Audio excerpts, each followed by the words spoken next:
the Linden Houses virtual resident meeting. Today is a beautiful day outside, and I'm so glad, we're all glad that you're able to join us.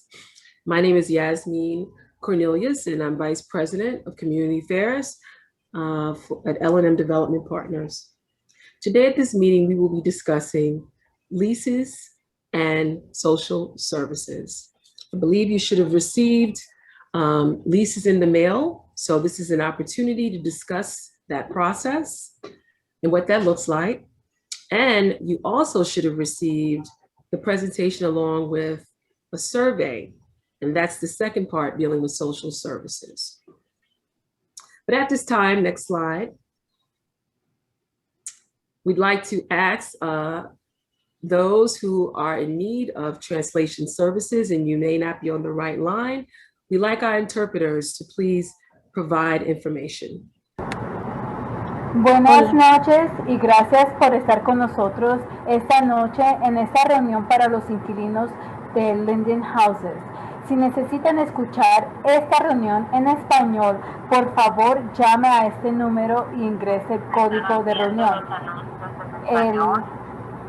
El número que deben llamar es el 646-558-8656. El número de identificación, la clave es el 331-425-8640, el signo numeral. De nuevo, gracias por estar con nosotros esta noche en la reunión virtual de los inquilinos de Linden Houses. Si necesita interpretación en español, por favor llame al número 646-558-8656. El número de clave de identificación es el 331-425-8640, el signo numeral. Muchas gracias y buenas noches.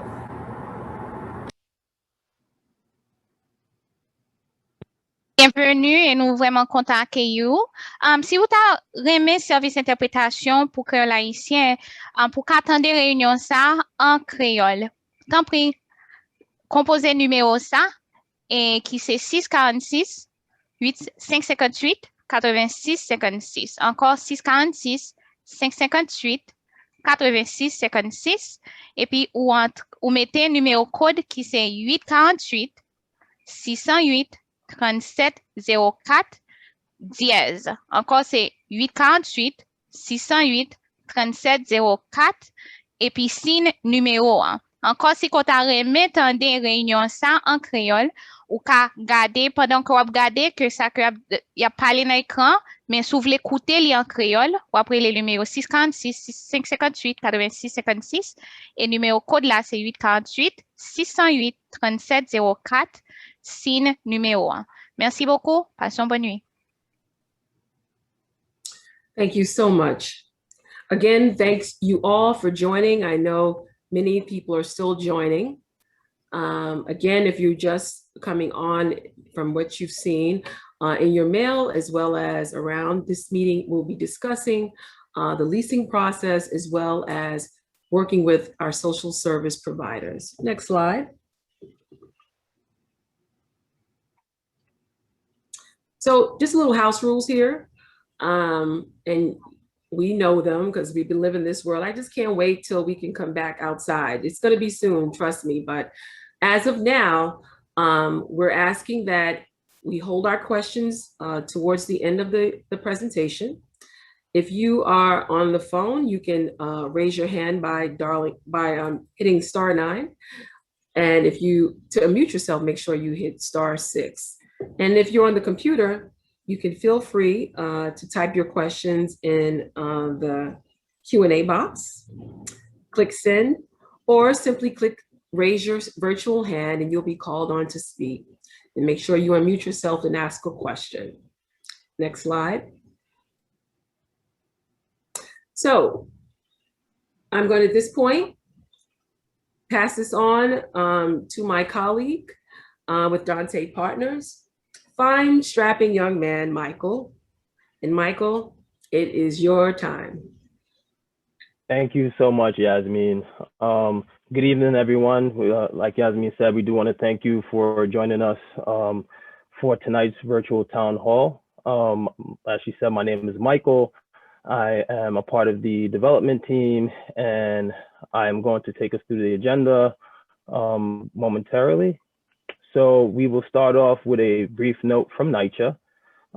We will go ahead and then recap our previous resident meetings. Then we'll dive into the leases for Linden houses. We'll have a small introduction and messages from our social services provider. We'll go into question and answers, and then we'll round off the evening by providing residents with the next steps. Next slide, please.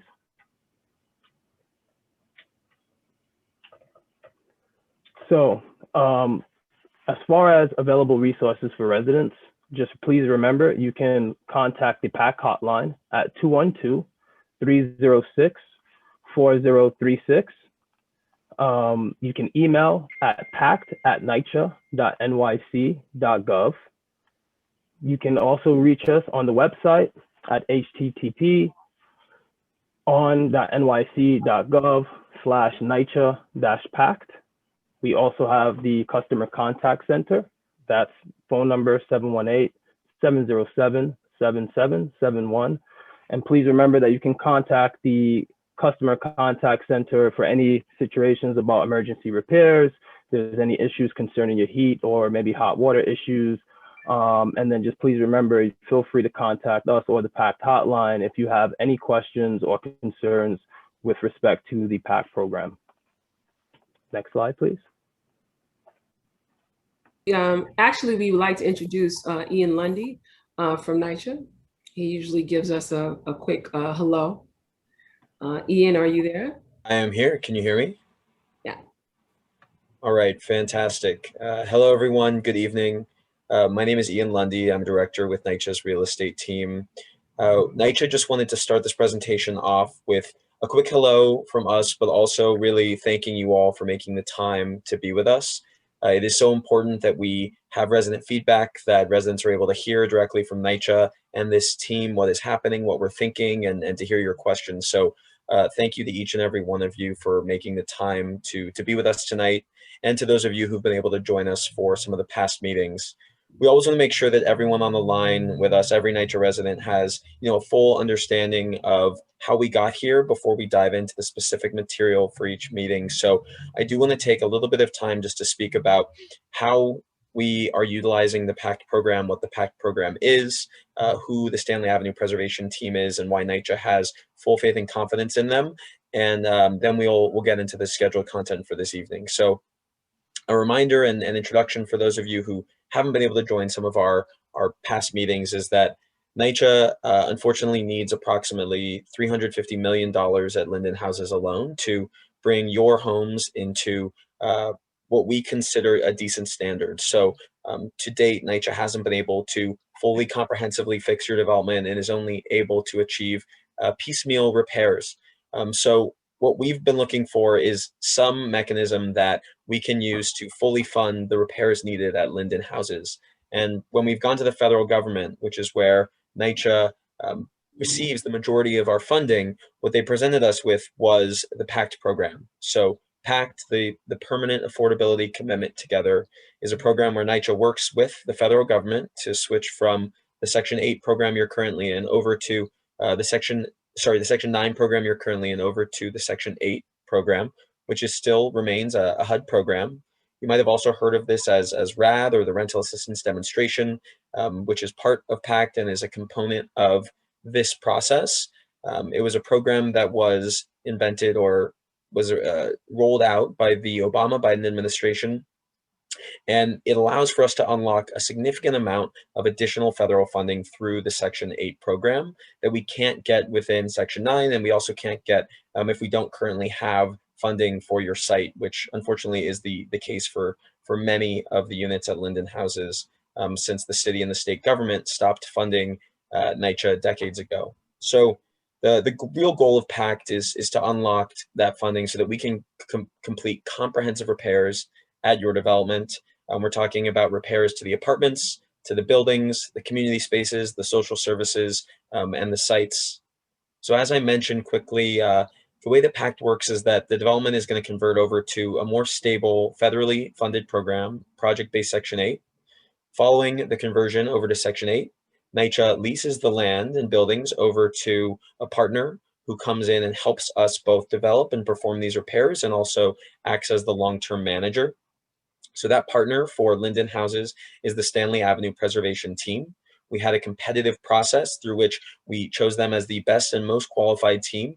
But we do want to emphasize that NYCHA remains the land owner. So this is a ground lease with this team, and we have full oversight to correct and force them to cure any defaults under the lease. However, we want to emphasize that NYCHA has full faith and confidence in this team. We selected them for a reason. We do not anticipate needing to utilize those rights, but we have them and want to make sure that every resident understands that NYCHA does remain the owner here. And with the Stanley Avenue Preservation Team, we're able to work to conduct these repairs, have them act as the new on-site property manager with a plan that's specific to Linden houses.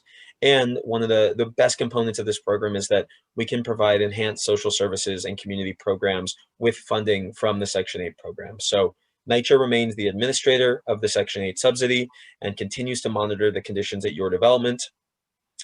And most importantly, PACT keeps your homes permanently affordable and preserves resident rights and protections. So some of the key resident rights and protections that we like to focus on and make sure that every resident understands is that resident rent will not be more than 30% of the household income.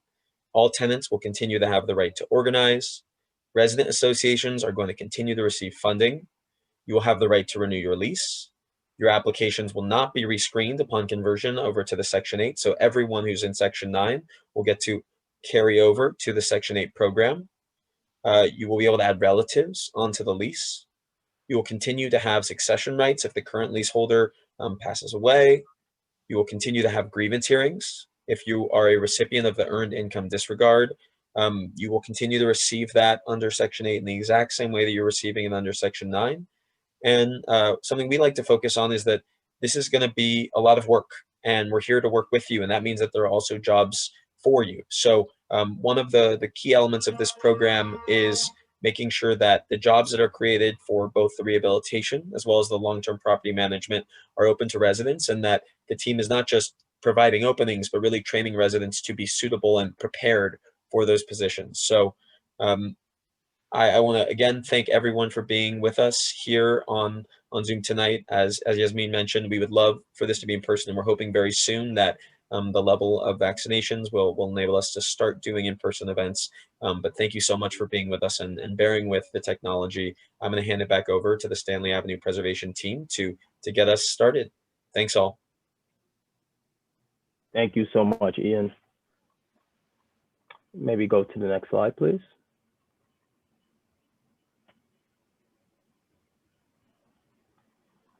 So I'm just going to take us through a brief recap of previous resident meetings. Next slide, please. So previously, we've introduced the development team. Again, the development team, which is the Stanley Avenue Preservation Team, is comprised of Dante's Partners, Douglaston Development, L&M Development Partners, and SMJ Development. Just a brief summary about the PACT program. As Ian mentioned, PACT via Section 8 provides funding for site-wide renovations at Linden houses. It also brings in a new management company. The PACT program ensures permanently affordability and maintains residents' rights. As far as our pre-development and construction timeline, pre-development, which is the phase that we're currently in, it started in the winter of 2020. It's expected to continue throughout the spring of this year. That consists of resident engagement, such as what we're doing right now, apartment and site-wide inspections, which some of you are familiar with, and then housing quality standard repairs. We expect that management is going to make the transition in fall of this year. So we'll have the new on-site management team in place to oversee the daily operations and respond to resident concerns. Additionally, we'll have the social service provider, which is University Settlement, and they will be on site. Construction is anticipated to start in the fall as well, and it's anticipated to be 2 years, completing in 2023. So as we mentioned before, construction will include upgrades to the apartment, landscaping, and overall improvements to the building's major systems and common areas. And then we are going to complete in the winter of 2023. So at this point in time, construction will be completed, and then we will continue to manage we'll continue the on-site management. Next slide, please. So what has been happening to date? So SAP, which is Stanley Avenue Preservation, we commenced the apartment HQS inspections and repairs. That's as of May 1st. We have successfully inspected 72% of the apartments at Linden houses. And I just want to take the opportunity to explain a little bit about our COVID-19 safety. So keeping residents safe during the in-apartment inspections is our priority. So whether we're doing the inspections or we're just doing HQS repairs, we're always keeping in mind how we can keep residents safe. If you can look over to the right of the screen, you will see an example of what a typical personnel would look like that's coming into the unit. So they'll be wearing a face mask at all times. They will also be wearing gloves. We'll have on booties. They'll also have an identifying badge when they're in the home. So if you don't see personnel that has the badge and they do not look similar to the person that's in the picture to the right, then likely they are not a part of the Stanley Avenue Preservation team. And I just want to stress that we will always have an identifying badge so that folks know that they are a part of the Stanley Avenue Preservation team. And they'll always have the appropriate PPE on when they're around the site, and especially when in occupied units. So when possible, we will also limit the number of staff in the apartment at any given time during the inspections and during the HQS repairs. So as far as the third step in the process, in conjunction with NYCHA, we will coordinate the actual inspections by HPD. We also had a landscape and design meeting. So that took place in March, and it was an opportunity for our landscape and design partners from Linden to gain insight from, the Linden residents about crucial design elements for the future landscape at Linden. Topics of discussion included playgrounds, exercise areas, the pathways, recreational areas, community gardens, and the community event spaces. So if you were unable to attend but have feedback, we do encourage that you contact the Stanley Avenue Preservation team directly. Our contact information is included in the mail that you should have received. Please, we're looking forward to hearing from you. If you have any comments, any suggestions, ideas whatsoever, we do encourage you to contact us and share. And just a quick summary of some of the feedback. I'm not going to go through all of these bullet points, but just to highlight some key information. So some of the feedback that residents mentioned is that they would like more maintenance and 24-hour security. That's a big requirement.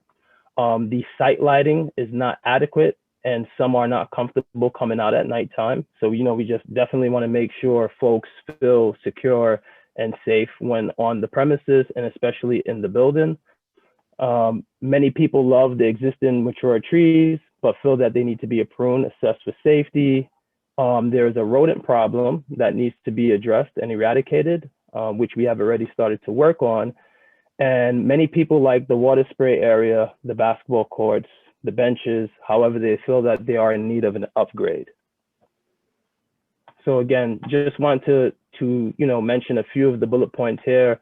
This is included in all of the information that was circulated prior to the presentation. So if you missed that meeting, you can refer to the documentation and take a look at this feedback. Next slide, please. So what can residents expect? What will stay the same? Residents on the PAC Section 8 PBV continue to pay no more than 30% of their income. NYCHA is going to continue to own the land and the buildings. NYCHA retains the development rights. The tenant association will remain a collaborative partner. We will continue the tenant participation fund, and residents in good standing will not be evicted. So we cannot stress that enough. Residents in good standing will not be evicted. And just to take a moment to explain what will change. As far as in-unit and site-wide upgrades, these will include kitchen and bathroom renovations, landscaping and playground improvements, common area upgrades, plumbing and electrical upgrades. As mentioned before, we will also be enhancing the security. So site-wide cameras and access control, new on-site management team that will meet residents' needs. We will also have the on-site social service provider. And again, social service provider will not be replacing any of the existing social service providers, but this will be an additional provider just to make sure the tenants are getting their needs met. We will also have local hiring opportunities for NYCHA residents that include opportunities in construction and within management. And then we will have annual housing and quality standard inspections.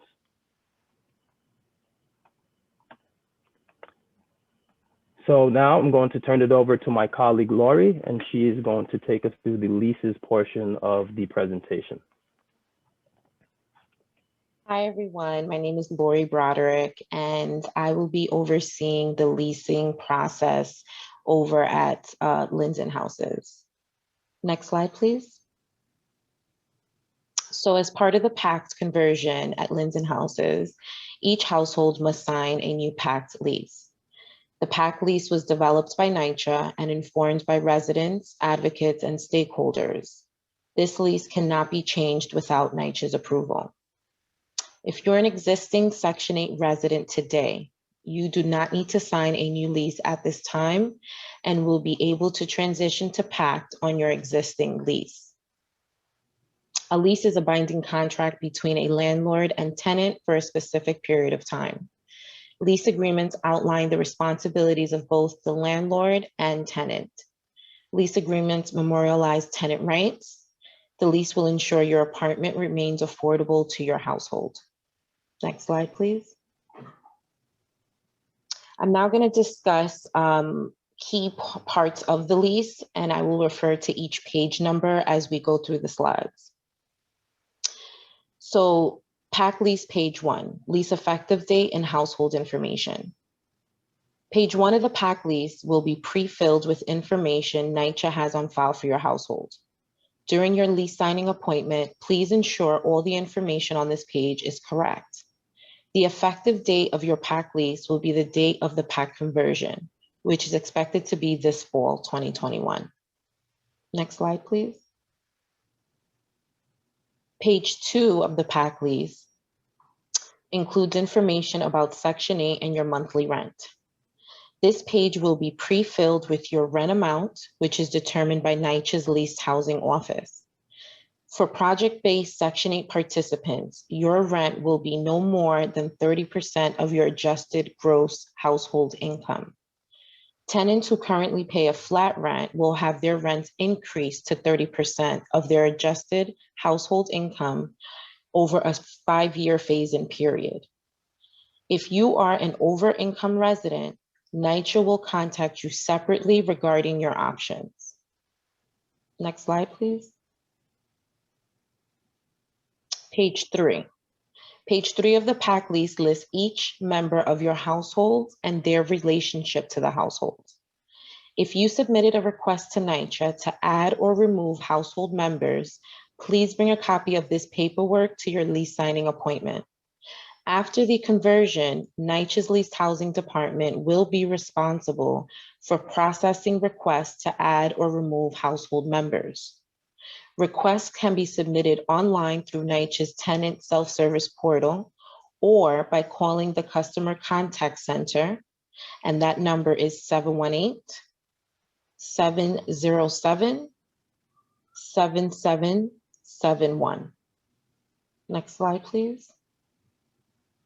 Page 5 of the PACT lease. Page 5 of the lease includes information about your security deposit and utilities. The security deposit you have on file with NYCHA will be transferred to CNC Apartment Management upon conversion. Residents will not pay for utilities.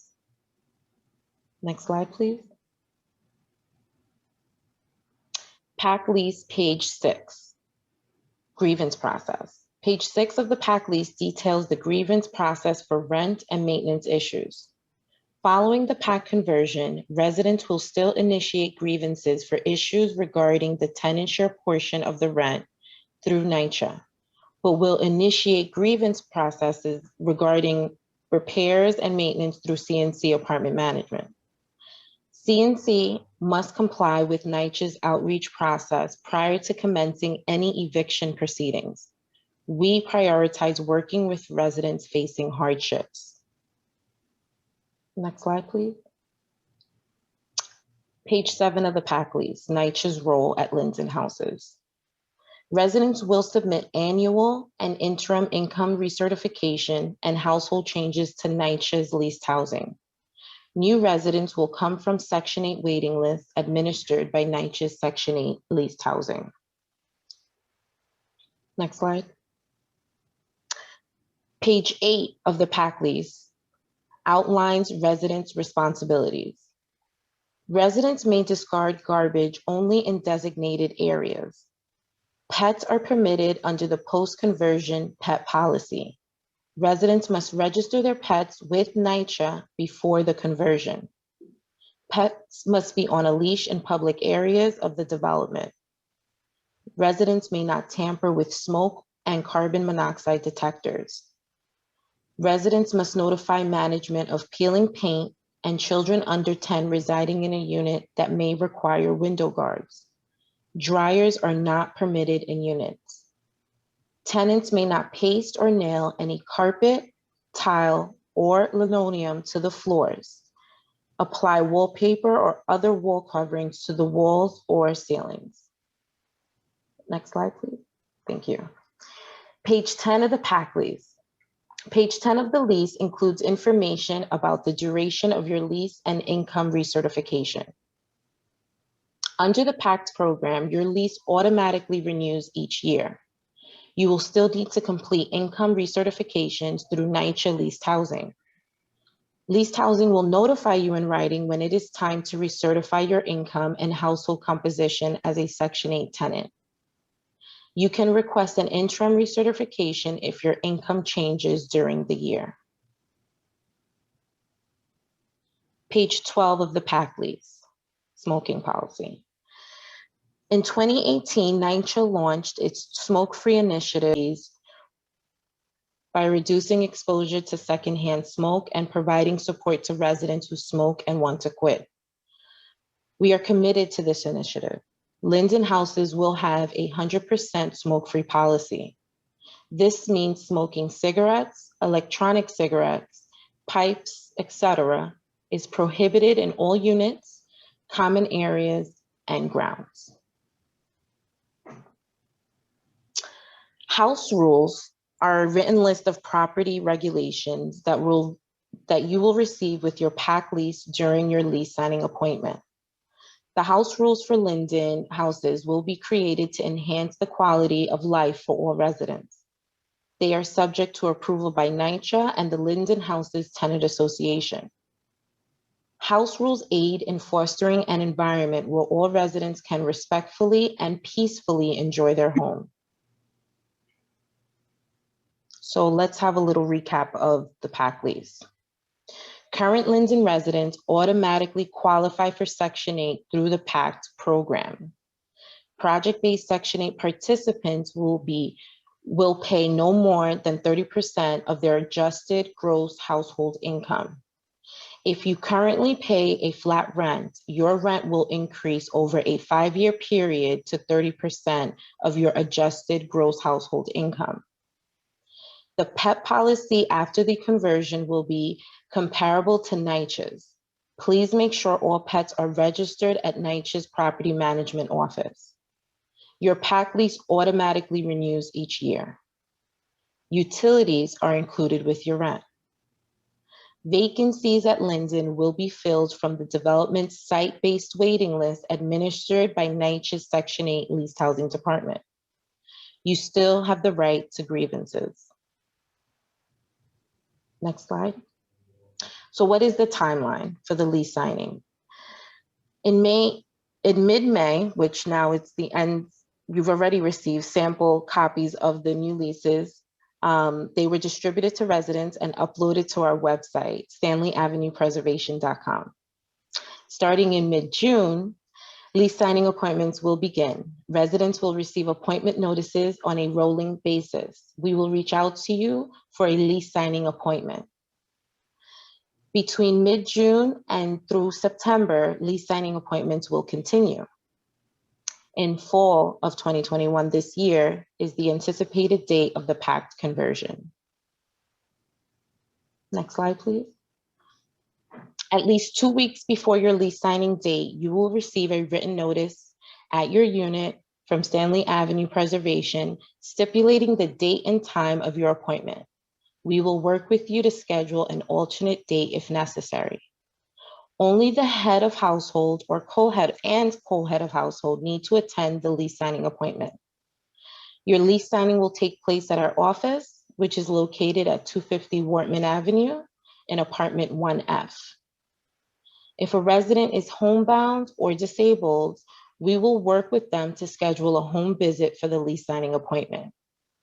Your lease signing appointment will take approximately 30 to 60 minutes.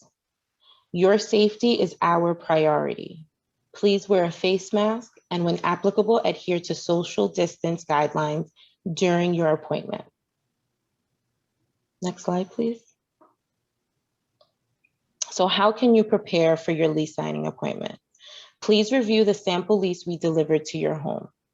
Extra copies are available in the property management office and on our website at stanleyavenuepreservation.com. Gather documents and information needed for your lease signing. These documents include government issued IDs for the head and co-head. Some of these are driver's license, non-driver's license, permits, passports, etc. If you have a reasonable accommodation request, please bring that as well. And if there are any questions prior to your lease signing appointment, please give us a call. The number is 646-582-9791. And you can also send us an email at info@stanleyavepreservation.com. You can also stop by our office at 250 Wortman Avenue, apartment 1F. Please also feel free to contact the Legal Aid Society for support, which is free of charge. And their number is 212-298-3450. I will now turn it over to my colleague, Jean Tate, and she will discuss social services. Thank you. Thank you, Lori. Again, my name is Jean Tate, and I am Director of Social Services. In addition to connecting with the social service programs on site, CAMBA, Millennium Club, and Jobs Plus, we have identified another social service program, University Settlement, that has been added to the Stanley Avenue community. I also want to mention that we have a new social service liaison named Cynthia Ajimang, who recently joined our staff. She's a social worker who will regularly meet with the social service programs and offer an additional layer of service to residents. Now I'm going to hand it over to Sean Abrams, Site Manager of Jobs Plus, to talk about the services offered. Thank you. Hello, everyone. Again, thank you for the opportunity to speak to you at this very important meeting. Again, my name is Sean Abrams, and I represent two organizations. One is Jobs Plus East New York, and the other is Restoration Plaza. Now, you might not be familiar with either one of those names, but you may have seen us in action. If you were ever around the corner of Wortman Avenue and Pennsylvania Avenue on a Monday morning and you saw people giving out food, that's us. So we've been there for 1.5 years, and the idea was to not only bring in food to Penn Wortman and Linden residents, but to offset your food costs so that the savings could be used pay down debt, or invest or save. Now, let me tell you a little bit about Restoration Plaza. So Restoration relentlessly pursues strategies to close gaps in family and community wealth to ensure all families in Central Brooklyn and East New York are prosperous and healthy. This is important for us, and the way we view this is we want to support people with self-sufficiency, ideally through employment. Next slide, please. So it's employment and all the things that surround employment. That's resume creation. Maybe people need help or practicing for interviews, or they need connections to employers. Those are things that we're very much interested in because, again, this leads to self-sufficiency. But we also hold home ownership seminars where people are interested in purchasing homes. We didn't have one in 2020, but we did have someone who had her paperwork ready. I suspect very soon she would be ready to close on her home. If you're interested in savings, we have financial counselors who have national certification for personal savings, savings for your children, retirement. We also have a business office. If you're interested in opening a business, talk to us. We can help you to set it up and all the documentation that is needed for that as well. Next slide, please. So we have a care coordination department, and here they will ensure, especially during COVID-19, the physical and mental health needs of our members. And this is important because these are difficult times, and I like how even at this meeting, we're drawing closer together. So that is important. And we understand that sometimes we have a need to talk to someone. And this is where we can come in to help as well, because we can provide access to free mental health counseling with a licensed professional. If this is not something we can do in-house, we can make a referral. We can also assist with things like SNAP benefit applications and health insurance. Child support is also important. Myself, I pay child support. This is nothing to be afraid of. If someone had a hypothetical question and it was specific to their case, we can ask the question for them without providing a name and a case number, and we can get back to you with what the response is. We can also do referrals to attorneys for legal advice. We can help with eviction prevention and immigration help. That rounds out our services, but listen, we are so happy to be a part of this group and the community, and we look forward to working with you. Thank you. Thank you, Sean. Oh, sorry. Okay, go ahead. Thank you, Sean. What? I'm sorry. Okay. I was going to do the introduction. I forgot that's your part. Sorry. Okay. Thank you, Sean, for sharing that helpful information. And now I'd like to introduce Wanjiru Achua Thairu, who is the Program Director of University Settlement, Project Home. Hi, good evening, everyone. As Jean stated, my name is Wanjiru Machua Thairu. I am the Program Director at University Settlement, Project Home. Next slide, please. In addition to the services that are already existing on campus for both Linden and Penn Wortman, and provided by Canva and Millennium Club, SAP has created a partnership with us, University Settlement, to enhance on-site programming and assist with resident engagement and communication. So we will actually have an office at Linden houses so that you all will be able to meet with case managers and a program coordinator with regards to any social services concerns that you have. We will not be overlapping with any of the services provided by Jobs Plus, but we'll be working in conjunction with Jobs Plus and the other social service providers within Linden houses. University Settlement operates multiple community centers throughout the city and offers a variety of services and programs spanning early childhood, youth, mental health, adult literacy, senior services, after school, and family services programming. Next slide, please. As I stated before, the programs under University Settlement, they also include adult literacy, after school, arts programming, early childhood, mental health services through our consultation center, older adults, summer camp, and of course, social services. University Settlement expands throughout Manhattan and parts of Brooklyn, and we offer all these services within all of our catchment areas. The social service assistance and referrals included from Project Home will be childcare referrals, education, employment, financial literacy, legal, which include eviction prevention and immigration, mental and physical health, public benefits, HRA, Social Security disability, rental arrears, and repairs. Our services will also encompass one-on-one So if a tenant comes in need of services, they will be assigned a case manager to walk them through any of the processes or assistance that are needed. And so therefore the tenant will not be left on their own. They won't just get a referral and you'll be like, you know, we'll say goodbye to you. No, we'll do follow-up and we'll continue to work with you until whatever your the services that are needed are accomplished. Next slide, please. There was a survey, resident survey that went out this Monday on May 24th. The survey was distributed, to each tenant at Linden Houses. A hard copy can actually be dropped off at the management office. If you need additional copies for your household or you did not receive one, please do not hesitate to go to the management office to receive a hard copy. The hard copies that were delivered were actually in English and Spanish. We will have hard copies of Russian and traditional and simplified Chinese, as well as Haitian Creole in another week or two. Those are in process, and those will be available, of course, at the management office and uploaded to the website. If you want to complete your survey, this is for tenants, of course, the link is there to,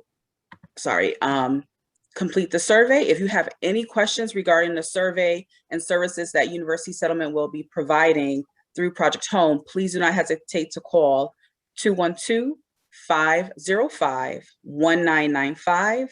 Or you can actually schedule an appointment to meet with someone at our Livonia office, which is located at 565 Livonia Avenue, until we have space at Linden Houses.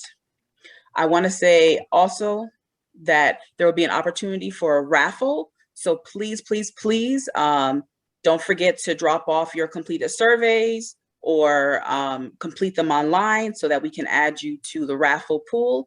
The raffle will be a opportunity to win a $100 Visa gift card. So don't forget to do your survey. Surveys are due by June 30th, 2021. And next slide. Last but not least, I just want to say that University Settlements Project Home is super excited to be working with L&M partners, Stanley Avenue Preservation, as well as the other community-based organizations that are already in the neighborhood. I'm going to hand this off to Michael. Thank you. Thank you so much, Wanjuru. So we're going to go ahead and we are now entering our Q&A portion of the evening. Prior to doing so, I just want to go ahead and share the instructions for Q&A. So of course, answering your questions is our priority. Everyone is muted at this point in time, but as we are opening it up for questions, we will call on folks. So in order to raise your hand, if you are joined from the phone, please dial *9. You'll raise your hand, and at that point in time, we will call on you to speak. In order to unmute your mic, you can dial *6.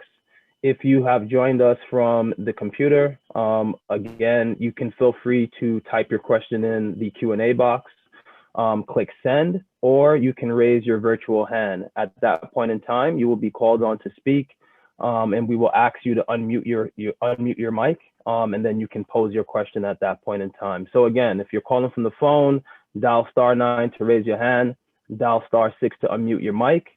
If you're joined via computer, use the chat box to put in your question. We can go ahead and read it out, or you can raise your virtual hand and then you can unmute your mic and you can ask your question.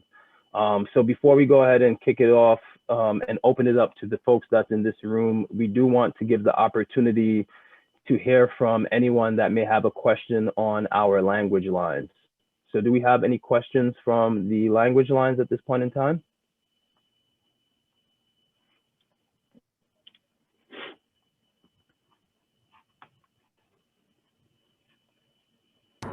No questions on the Spanish line right now.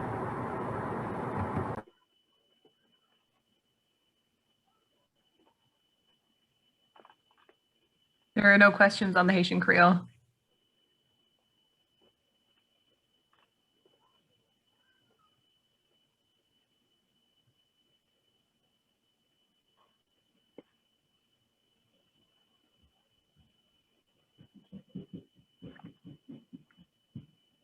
Okay. It doesn't look like we have any questions on the language lines. So we will go ahead and we will start to call on folks that are currently in the meeting room. So I will start off with Ms. Jenkins.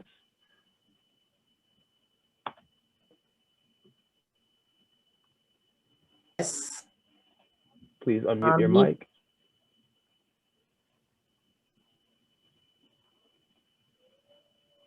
Hello, Ms. Jenkins. May you unmute your mic? We can hear you now. Okay. My question is, I understand you guys are trying to get with the rats, but I live on the corner of Stanley and Van Sicklen, and I just seen the biggest rat I ever seen in my entire life. So, I mean, what are they gonna do about the rat problem? Because they gotta work with the tenants first. The tenants continues to throw the trash in the back of the building and out the window. So how you guys are gonna work with the rats if that keeps happening? Hello? Thank you for your question. So is there anyone from property management that wants to talk to how this will be handled?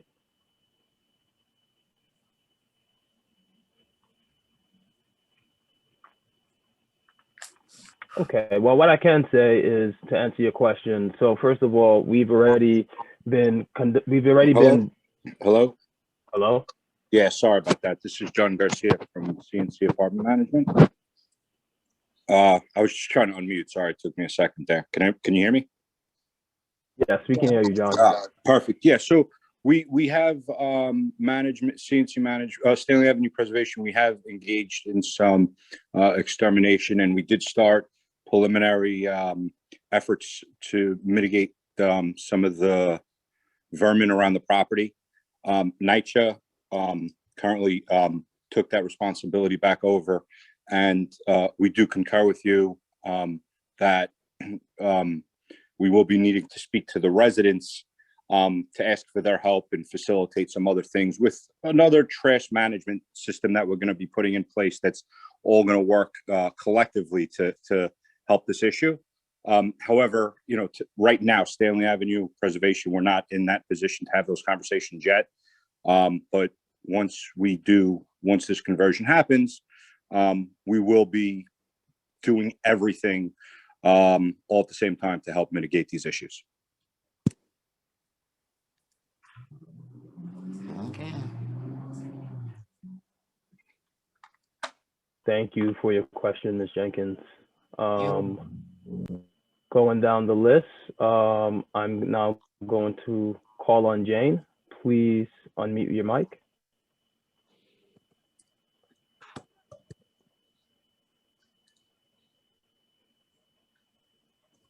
Hello? Yes, we can hear you, Jane. Hi, okay, hi. So I have a question. I did read somewhere that it takes a year, I guess, to move out with the Section 8 voucher. However, what if you guys do not, if the tenant is in their incorrect size apartment based on their family size, and you guys don't have any vacancies available in the development? Would they be able to move out at that point to, say, like an affordable housing apartment or outside of NYCHA?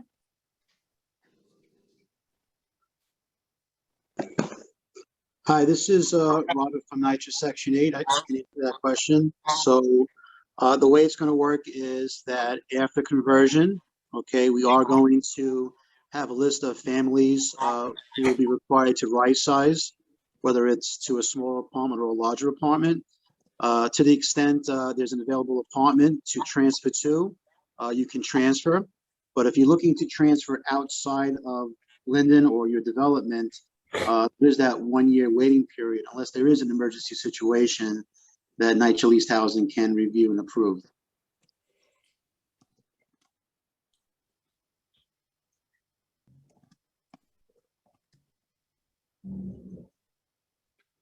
Hi, Jane. Does that answer your question?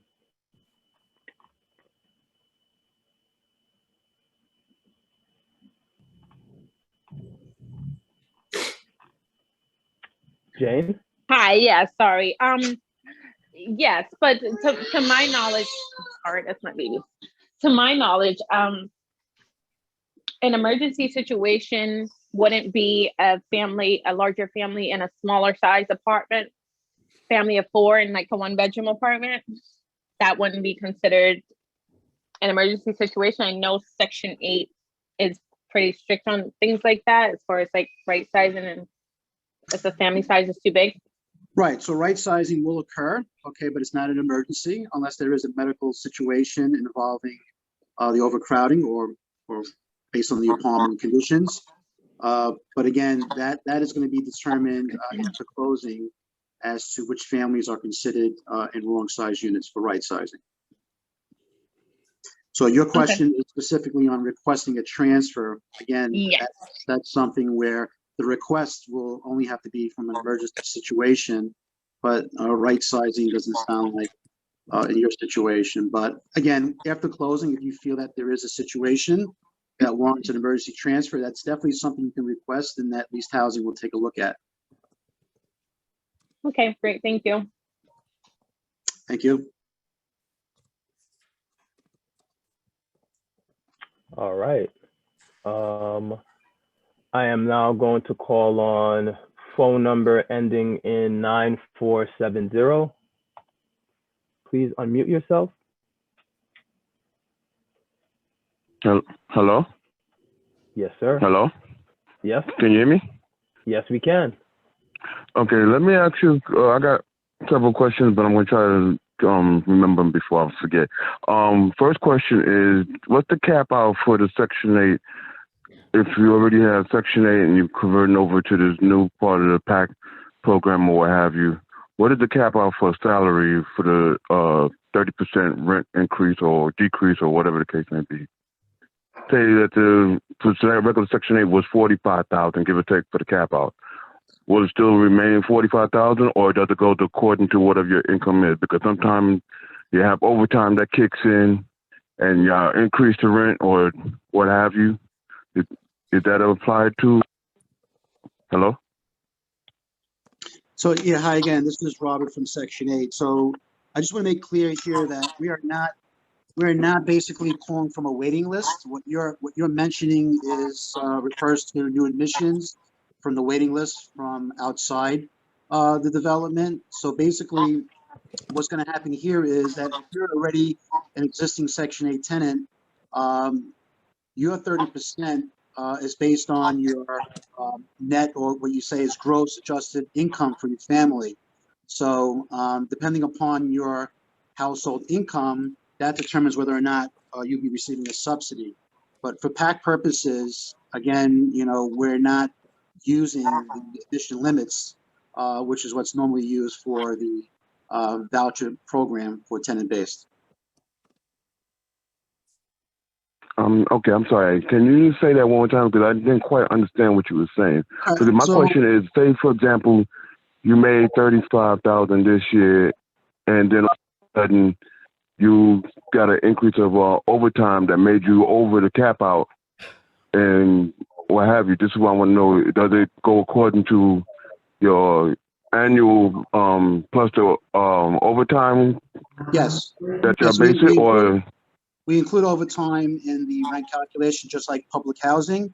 Are you currently a Section 8? Because I know Linden has Section 8 participants already at Linden. But if you're converting, again, that determination will be made in terms of whether or not you're receiving a subsidy based on your household income, which again will include employment income and any overtime associated with that. Okay, but do you know what the cap out is at this point in time, or you don't know? I don't know what the admission limits are, but again, that's mostly for our new admissions outside of PACT.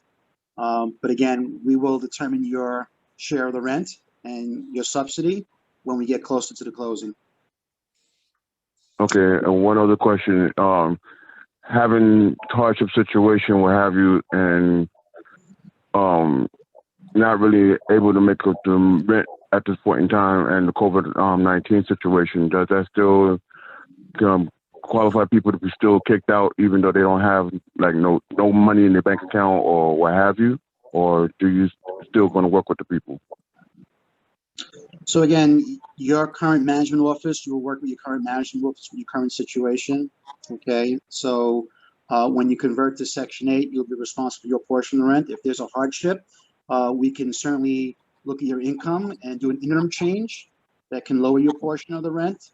But again, the goal here is not to do any evictions, but at the same time, COVID is still part of our, daily lives, and there are situations where folks are having a hard time. So our regular Section 8 program provides tenants to go online and submit an interim change to reduce their tenant share based on loss of income or change in household income.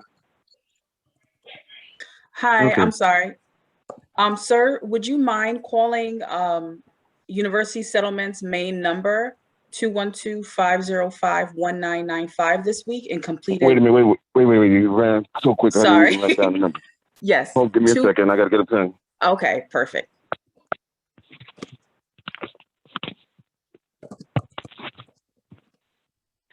Hello? Yes, sir. All right, give us a Sorry call. about the pressing number. Okay. Phone. Tell me when you're Okay. ready. 212-505 505 1995. 1995. Yes, give us a call. Someone will be in the office tomorrow as well as Thursday that will be able to complete an initial intake with you. And then just tell them that you are you're with Linden Houses, and then they'll follow through with the initial intake. Okay. Entry for exactly? This is for your concern regarding not having enough money to currently pay your rent. Okay. And so we'll also help advocate with the current NYCHA leasing office regarding a rental adjustment, as well as any other concerns you might have. All right, then. Thank you. Okay, you're welcome. Yeah. And that's for anybody that's facing eviction or think that they might face eviction because of loss of income due to COVID. Okay. Thank you. You're very welcome. We have a question on the Spanish line now. Yes, may you go ahead and relay the question, please? Okay, 1 second, please.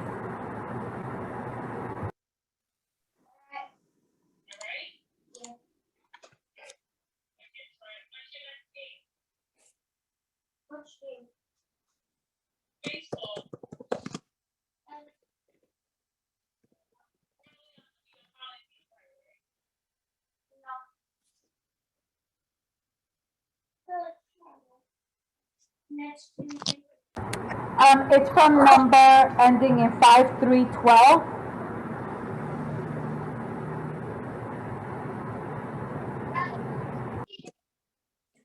Friday night.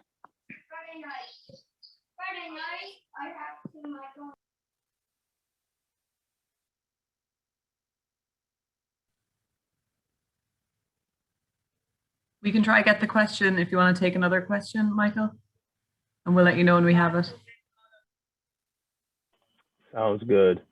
I'm going to now call on phone number ending in 8214. Please unmute your mic.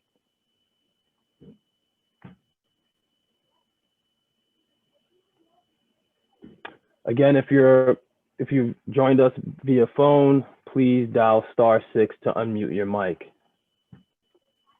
Hello? Hi, we can hear you. Hi. I have a question. I have Section 8, and I wanted to know if I wanted to leave here and to go to like out of state, Georgia, PA and stuff. Can I do that? Yeah, I hi. can answer that question if you guys need me to. Yeah. Thanks, Robert. So if you're a current NYCHA Section 8 participant, then you can go online to the tenant self-service portal. And if you're trying to transfer out of New York City, that type of transfer request is called a portability request. So you would make a portability request through the online tenant self-service portal. or you can call the customer contact center and tell them that you want to do a portability transfer. If you are interested in transferring out of the 5 boroughs, one of the things that you do need to do is you need to identify the public housing agency that you would like to transfer to. So you do need to find out where you would like to go before you submit that request. Okay, another question, but this is going to be like, I don't want to be in housing. I don't want to be in the project because this is going to be like a house. So if how do I, because they say to me that I have housing and Section 8. So if you are currently a NYCHA Section 8 participant, you should have a Section 8 voucher number. You need to use that voucher number when you call the customer contact center, and that is where you go to make the portability transfer request. It is not a request that you make through the NYCHA property management office. You have to make the request directly with Section 8. So that is online through the tenant self-service portal through your Section 8 case, or by calling the customer contact center and selecting Section 8 and then giving that customer contact center representative your Section 8 voucher number, and then they can assist you. Okay, but I don't have that voucher number.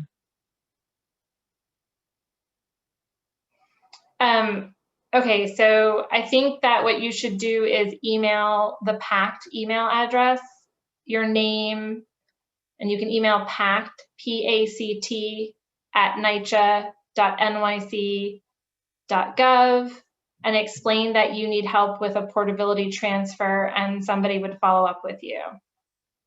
Your Section 8 voucher number should be on your annual recertification. It should be on your voucher change payment notification that tells you your tenant share. It should be on any document that you're receiving from NYCHA Section 8 program if you do have NYCHA Section 8. Okay, can you give me that email that PACT?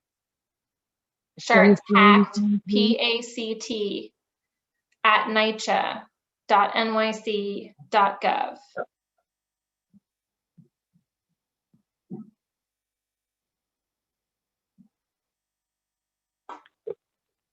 So PACT@nycha.gov.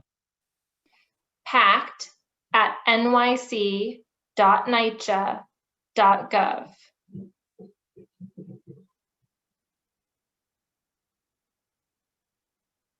Okay. Can I get a personal number for that? Or I just got a call Section 8. So that's an email address. You would send an email and explain what your issue is. You can also always call NYCHA's customer contact center, 718-707-7771. Okay. No problem. Thank you for your help. Thank you so much for asking your question. All right, just want to give the opportunity for the language lines. Do we have any questions on the language line at this time? Are we? Yes, there is that same person before with the number ending 5312.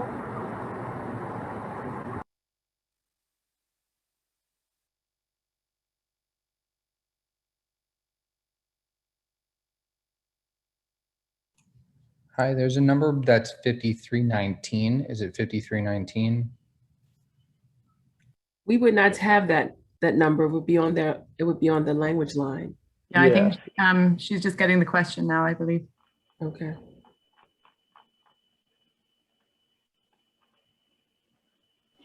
Hi, I am calling asking about the question here on the Spanish line, but no one is answering as of right now. Can you explain again how to unmute, because the hand is still raised, so maybe they just don't know how to unmute. Yes, I'm actually giving those instructions here on the Spanish line, and still nobody's answering. If they answer, I'll come back to you. All right, Okay, thank you. So moving down the list, apologies if I pronounce your name incorrectly, but I'm going to call on Yami. Please unmute your mic and ask your question.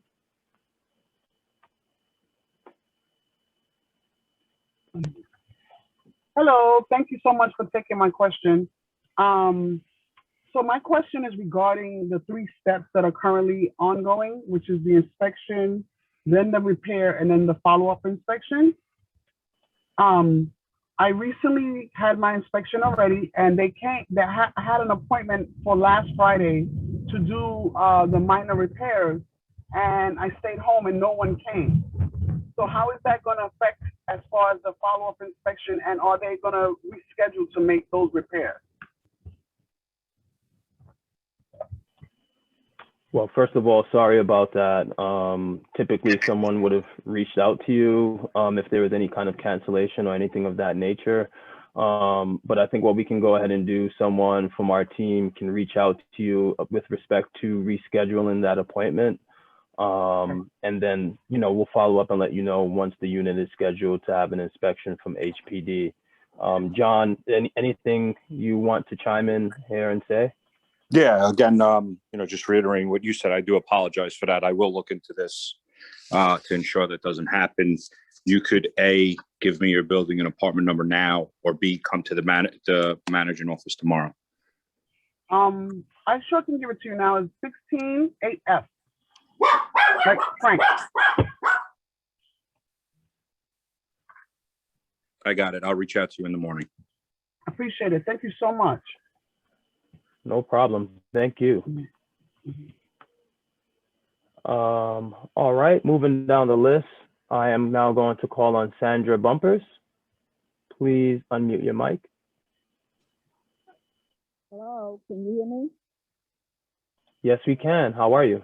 Oh, okay. Good evening. I'm just fine. Thank you. Okay, my question, I'm going to give the questions and you can give the answer and I'll just listen in. When the young lady spoke on rent, my question is, what makes you a flat rent tenant? What makes you an over-income tenant resident? She said that they talked about no paying utilities, but I factor into our rent is our wash machine coverage and the cost of, the air conditioning cost. So we continue to be factored into the rent increase of the rent, for the 30%. The other thing I wanted to know is, you did talk about right-sized apartments, but I'm assuming, and you did speak on this, that upon renovation, you would do right-sized apartment according to availability. You can correct me if I'm wrong about that. The other thing I wanted to know, I think you spoke about the different services, social services that could be offered to a tenant. I just wanted to know, will Stanley have anything to make any kind of connection with our community center that is located on St. Avenue? And I understood what you told when the young man asked about what is the cap of the amount of income for a household, at a 30%. So that is my interest right now with that. I hope you understood what I was saying. So I'll just listen in to what you have to say. Thank you. Absolutely. Oh, I'm sorry. One other thing. You did speak on pets. So will Linden be getting a pet car instead of the tenants taking the pets outside and they're letting their pets, go on the grass? The children, even though we ask the children to not run on the grass, we ask everybody not to walk on the grass, and so we can have the beautification of Linden. But will we have a pet park so that they can take the pets there to that park? Thank you so much. Thank you. So sorry, I know I said I could hear you in the beginning. It was a little bit difficult for me to hear all of your questions. just going to try and, read them back to you, or at least what I was able to ascertain. So I think the first question you asked was about what is the difference between a tenant that is on flat rate rent and a tenant that is on over rent? Over income rent. Over income rent. Okay, great. So Robert, do you mind taking this question, please? I can answer that if you'd like me to. Oh, sure. Go ahead. Sure. So it's a little complicated, and that's why I was trying to give you an easy answer. So in public housing, over income is a very technical term, and it means families that are paying, families that annual adjusted gross income is 120% of the area median income for 2 years in a row. That is the technical definition of over income.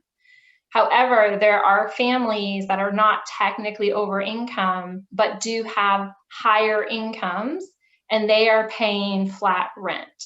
You know if you're paying flat rent because when you look at your lease addendum and rent notice that you get from NYCHA Public Housing, it will tell you on that notice if you are paying 30% of your household income or if you are paying flat rent. If you are paying flat rent, you are paying less than 30% of your household income. Mm-hmm. Does that answer your question? Yeah, yes, it does. It does. Okay. I stayed on. And then I asked about, once again, can you speak about the utilities? Because some tenants are confused with the fact that they would have to pay utilities, but we do take an additional part is added into our rent for the use of a washing machine and the air conditioning. Whether you have one air conditioner, two air conditioners, and that's the other thing. Is there a limitation? If you are in a 5-room apartment, can you have 5 air conditioners, or is there a limitation to how many air conditioners can be into that unit, into that apartment? And then I know the right side, like I said, you said upon availability, but I'm assuming upon renovation that you would put a person into a right size apartment. And instead of a person has to go in to a right side apartment and then you're gonna come in and say, well, we have to renovate this. I'm assuming it's going to be already renovated. Am I not correct or incorrect? I can try to answer those questions. So additional charges for washing machines or air conditioners are not considered rent. They're considered additional charges, and they're not part of that 30% calculation. So they're in addition to what your tenant share portion or your public housing rent is. That's why they're called additional charges. Those additional charges will exist after pact. So if you have a washer or if you have an air conditioner, you will still have to pay those added charges every month. For NYCHA Public Housing, I think there is a limit of 2 air conditioners per unit with the electrical grid permitting that. I will have to defer to Stanley Avenue Preservation about what the rule will be post-conversion, but I do think it will be limited by what the electrical grid of the building can handle. And then as for your right sizing question, so generally speaking, right sizing does happen at the end of the construction period, but there is some right sizing that can occur during the construction period because there are some families that are in dire need of being right sized, right? So if there are units that become ready and available, we are going to try to right size people so we can get families that are extremely overcrowded into units that fit their family's needs. Oh, okay. Okay.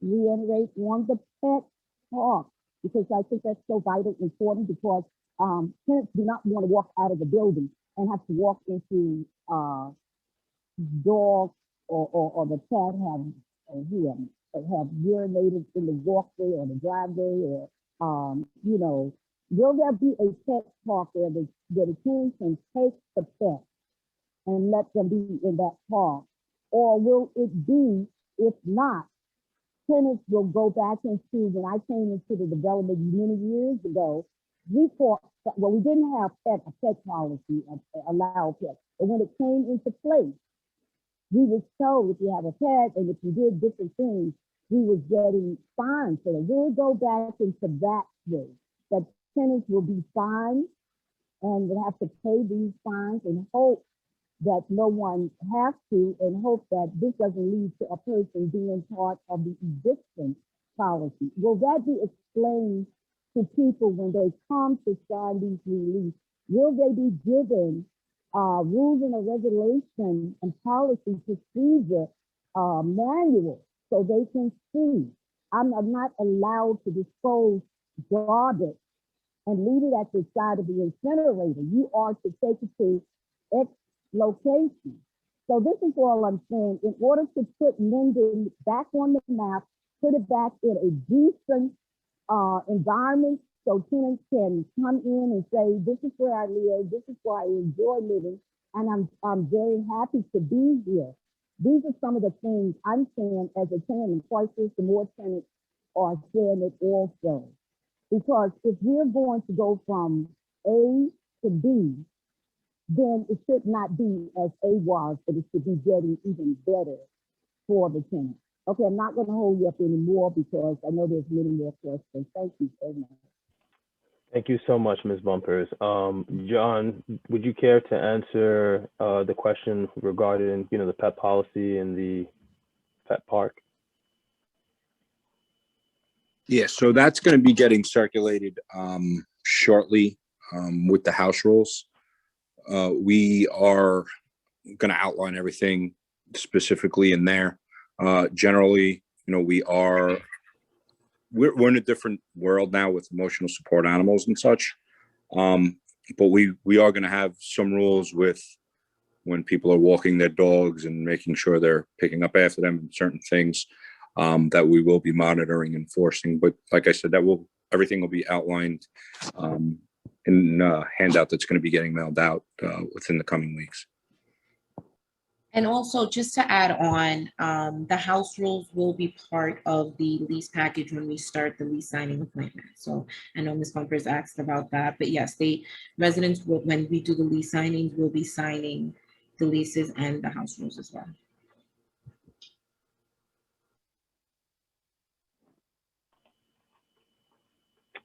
We are ready with the Spanish, with a question here on the Spanish line.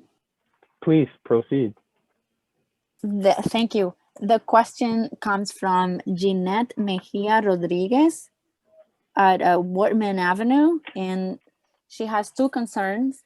The first one is she lives in a 2-bedroom apartment by herself, and she's worried about the resizing process because she has a medical condition. She cannot be moved to another unit. And her second concern is she has a medical equipment set up came from the hospital, and she says that this machine cannot be moved, and she worries about when people come to do the repairs at her apartment.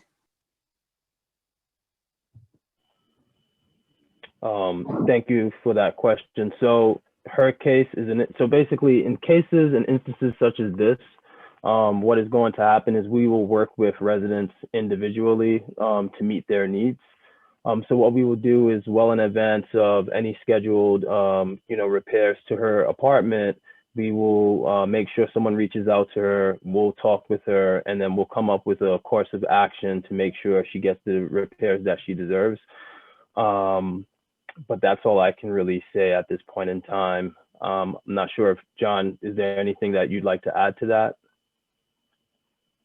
No, I mean, you pretty much, just hit the nail on the head. A lot of, everybody's going to have a different circumstance, and we're going to ensure that we work with everyone to meet those needs. Got it. Do we have any other questions on the language lines at this point in time?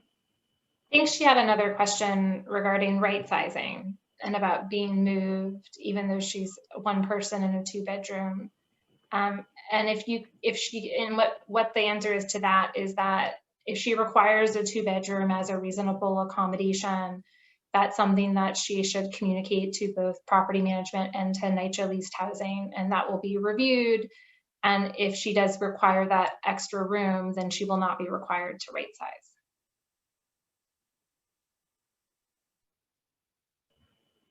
Thank you. Do we have any other questions from the language line at this time?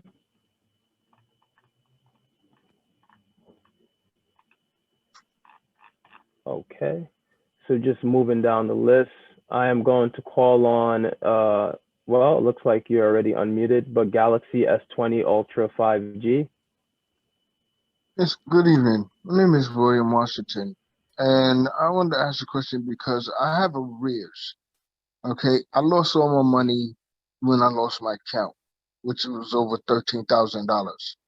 And my arrears was in there, and it was like an escrow account because the work wasn't being done. But now I need help to catch up with the arrears that's occurred because I lost my account, and I can't, because of what happened, I cannot get a regular account right now. So I want to find out, is there anything I could do to get help, because I don't want to lose where I'm at right now, because I have really no other options and not really looking forward to searching for another apartment. But Well, first of all, Mr. Washington, sorry to hear about that circumstance, but definitely want to thank you for joining us tonight and, posing your question.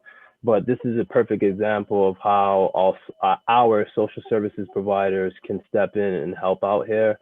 Wanjiru, do you want to go ahead and speak to this?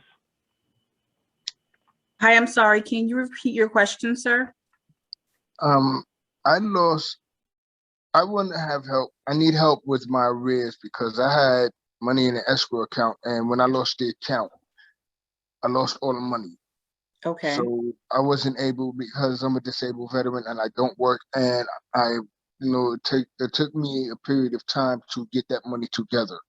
Correct. And I really do need the help, because the arrears it's a great amount right now for me to try to catch up on. Okay, so no problem.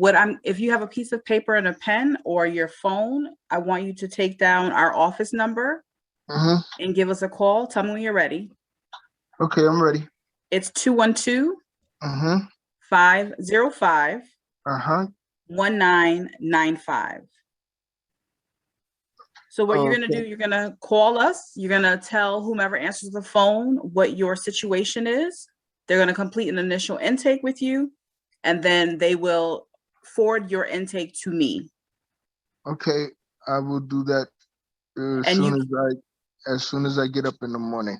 Perfect. We are open. I'm sorry, I didn't say this to the gentleman earlier. Our office does open at 9 o'clock. We are currently seeing and speaking with tenants on Monday, Wednesdays, and Thursdays from 9 a.m. till 5 p.m. We just changed our hours. Okay, that's very good. Then I'll be making a call tomorrow when I do wake up. Perfect. All right. And You're thank you very welcome. much. You're welcome. All right. Bye. Thank you, Michael. Thank you so much. We did have another question on the Spanish line, and it was basically if they wanted to add another person into their lease. Does it have to be a family member, or can it be anyone in particular?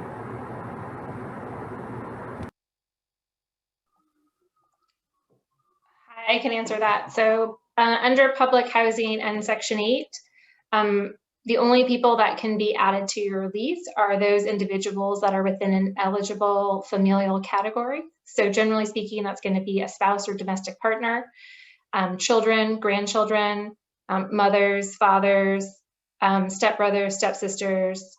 It cannot be anybody. It has to be within a familial category. Thank you. Right, moving on down. I am going to call on Rafaela.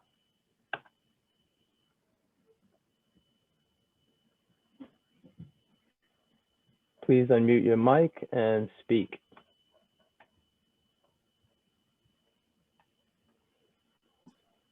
Hello? Hello, we can hear you. Hello. Oh, hi. How are you? God bless you.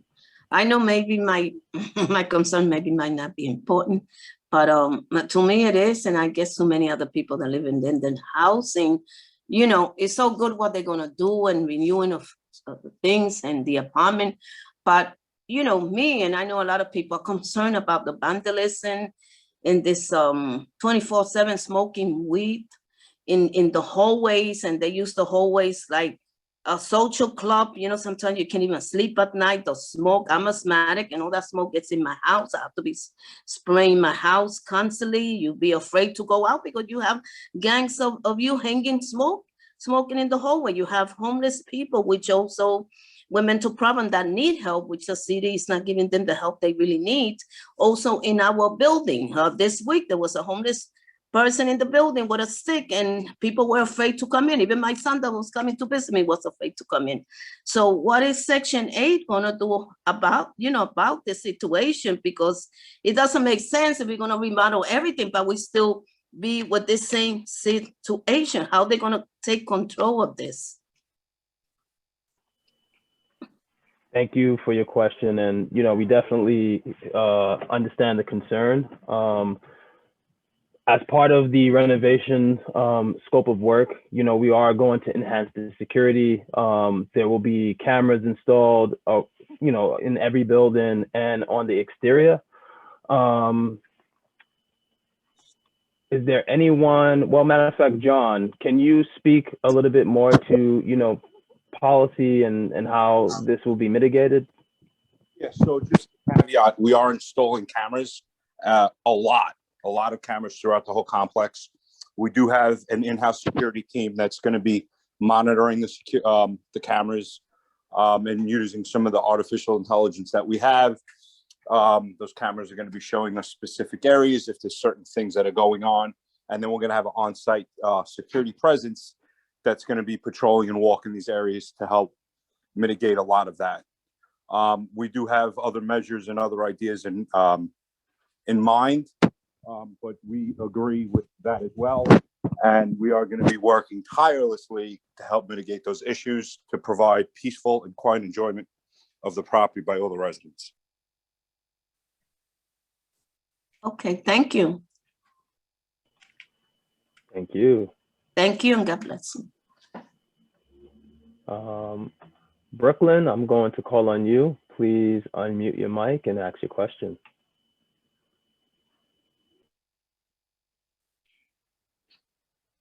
Good night.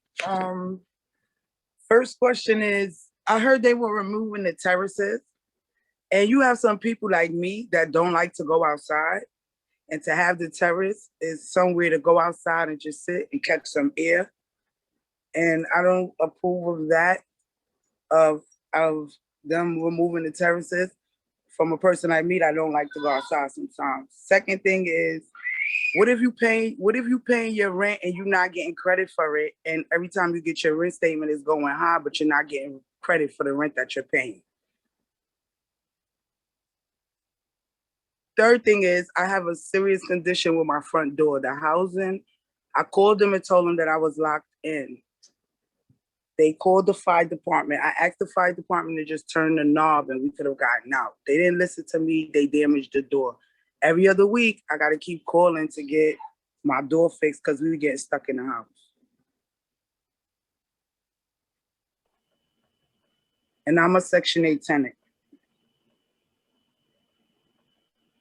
Okay. I went All to right. receive my breakdown the other day, and I'm not getting no credit for this whole year of the rent that I paid. I have receipts and everything to show them my portion that I paid. And it's like my rent receipt keep going up and I'm not getting credited for what I paid. Got it. And I want to make sure I don't cut you off, but is that all of the questions?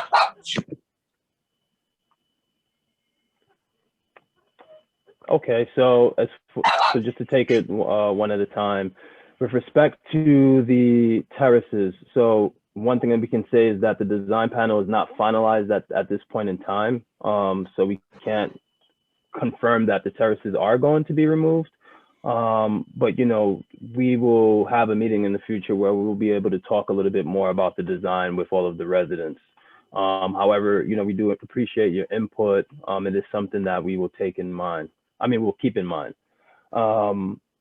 The next question you had was with respect to rent and not receiving the credit. May someone from NYCHA handle this question, please? I called somebody, they gave me a name of somebody by the name of Hassan. Every time I call to speak to him, I can't get through to him. And it's like the month is coming up and I'm like, I'm not getting credit for none of the rent that I pay. I even had checks sent from HRA, and those checks wasn't, what, 2 of them wasn't cleared to my account either. So I'm like rent is being paid and I'm not getting credit for it. So I would say that if you could please email the PACT email address with copies of your rent receipts, I can have somebody look into that for you. Again, it's pact@nycha.nyc.gov. You should also include information about your door. Have you put in a work ticket to have the door repaired? Yes, they said I'm on the carpenter's list. Okay. So just go ahead and email pact@nycha.nyc.gov. And please, if you have pictures of your rent receipts or proof of payment, just please include that in the email. We can get it over to public housing. I know you're a Section 8 tenant, but you're paying your landlord, which is NYCHA Public Housing, and we'll have them take a look at it and see why they're not posting to your account. Okay. All right. And just what I'm gonna just keep putting tickets in every time I get locked in the house? No. So what I would say is if you can give us your apartment and building number, your apartment number and your building number, we'll make sure that we also have someone from our team follow up with you to ensure that, someone from NYCHA addresses the ticket number and the concern. So you should definitely do what she said, email the PAC email address with all of the information I'm gonna do that for. as well, because I went to the center right here and got the breakdown from them. So like they told me to call Hassan. I call Hassan and I can't get him. So I'm like, who else do I keep putting the tickets in for the door every time we get locked in? Or is somebody just gonna come fix the door all in one? Understood. Would you like to give me your apartment number? AH, I think I'm 18 on that. 290, I don't know if I'm 19 or 18. I'm one of the two. I think it's 18, 8H. 8H, building 18 or 19, right? Wait, didn't somebody from our team, from the Stanley Avenue Preservation Team, we spoke with you, and I think we reached out to NYCHA. Did they not come and fix it? No, he came and he told me that everything was bent. He said that they still have to come and he did something temporary. He said that he was going to put another ticket in. He was going to report. He took pictures of everything. He took pictures before he left. Okay, all right.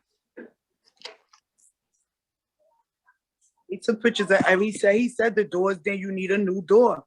It's just the frame basically. So what he did was he took pictures of everything and he told me that he was going to make the office aware of it. But then they sent somebody else. And he said, this is temporary to somebody come and do. I'm waiting for a carpenter. That's what they said. Okay, yeah, I think I remember your house. Right. Yeah. And I also had some repairs that needed to be done inside too that wasn't done either. No it's problem. Like they say, put a ticket in. You put a ticket in, you wait. Nobody come. So hi, this is Robert from Section 8. So you're a Section 8 tenant at Linden, and I do know that HPD that normally does the HQS inspections because of COVID has not been in the field. So basically, the physical inspections, have been non-existent. But I can tell you that we're looking to restart the HPD inspections again under COVID protocol. So I highly recommend that if you can also contact the Customer Contact Center and request a special inspection, that'll filter through and we'll have hopefully HPD out there as soon as it's safe to do so. But again, those repairs should be done more timely, and I understand your frustration. that sounds like something that, you know, is not a good situation for you. Yeah, especially not from my front door when I got little kids. Right, Like exactly. to be getting locked in, we can't get locked in here. Like I need to be able to get out. Right. So in your PAC email that you mentioned, that was mentioned, please also put your voucher number in there, because I would like to follow up. And, you know, if they don't take care of the repairs timely, we could suspend the subsidy under HQS violations. Right. Because I know I'm like, because I'm wondering like, why I haven't had no inspection, but I forgot it's COVID, so nobody's doing no inspection right now. Section 8 is closed anyway. You can't even go there. Well, not that we're closed. We're working remotely, the staff, and there is talk of having inspections resume. Right. But we'll be notified when that happens. But we're close. I can tell you that. Okay. All right. And I have an electricity problem too, also in the kitchen. My whole wall went out. I told the guy that came and did the door too, he said he was gonna report that also. Like my whole kitchen line is out.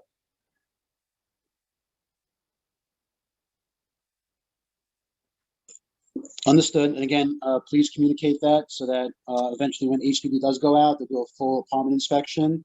And if those repairs are still outstanding, the development will get a failure notice and possible suspension if it's not done timely. All right. Okay. Thank you, Ms. Jones. And, you know, just want to remind everyone that's tuned in with us, you know, this is exactly why the PAC program is important. You know, through the PAC program, folks will, will receive much of the things that she just mentioned will be repairs that are going to happen through the PAC program. And once we are able to start the renovation process, but then another key component is just to remember, once we have the new management company take over and we're handling the day-to-day operations, you know, things such as this will be handled in a timely fashion. So I'm just continuing down the line. I am going to unmute the Intune S iPad. Please ask your question. Hello? Yes, ma'am, we can hear you. Oh, okay. I was just wondering, when are they going to be doing the repairs? And when are they going to start remodeling the buildings? Have they set up a date yet?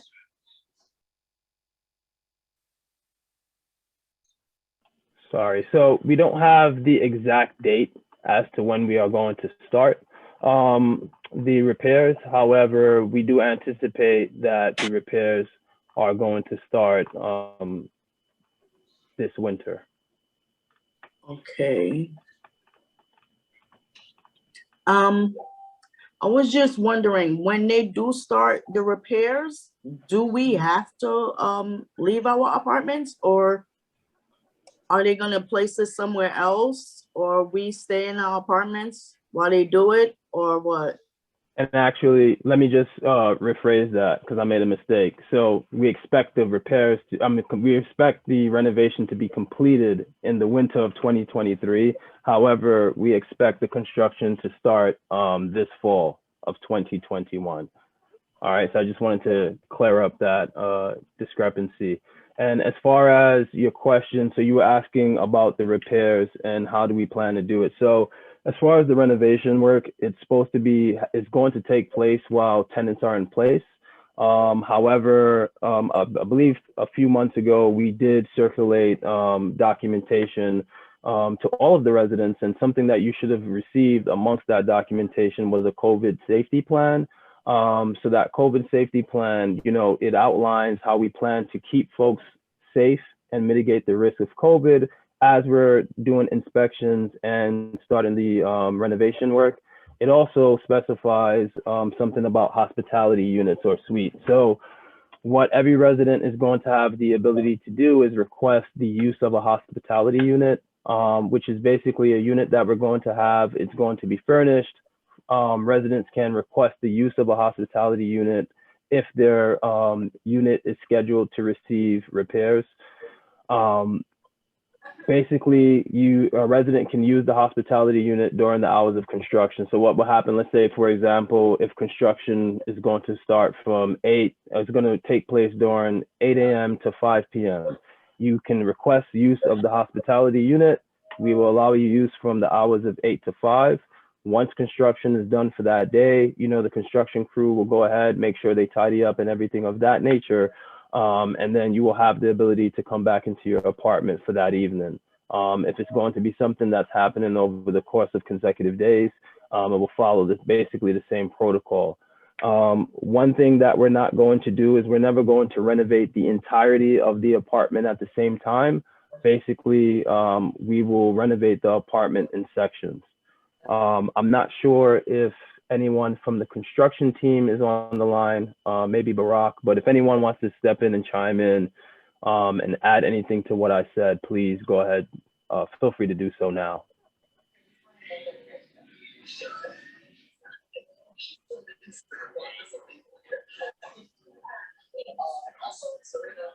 Okay, being that we're gonna be able to stay in our apartments, or y'all gonna let us use a next apartment that's already furnished and everything for those hours? What do we do with the stuff that's in our apartments? You said, Like I'm sorry. The furniture and stuff. If we have furniture and stuff that actually needs to be moved and everything, what do we do about that? Where do we put that? So if you have furniture, I'm sorry, go ahead. While they're fixing whatever space there is, where do we put the stuff that that's in that space that they're gonna fix? So that's something that we will work with residents for. It's a little bit difficult to say because everyone's apartment is going to be a little bit different. Some people may have stuff that do need to be moved. Some may not have things that need to be moved. So it's something that we're going to be working with residents on a case-by-case basis. But what I can say is I wouldn't worry about that too much. It's something that we are fully prepared to handle. And like I said, we'll be working with residents when that time comes. Is Barack from our construction team or a representative from our construction team on the call?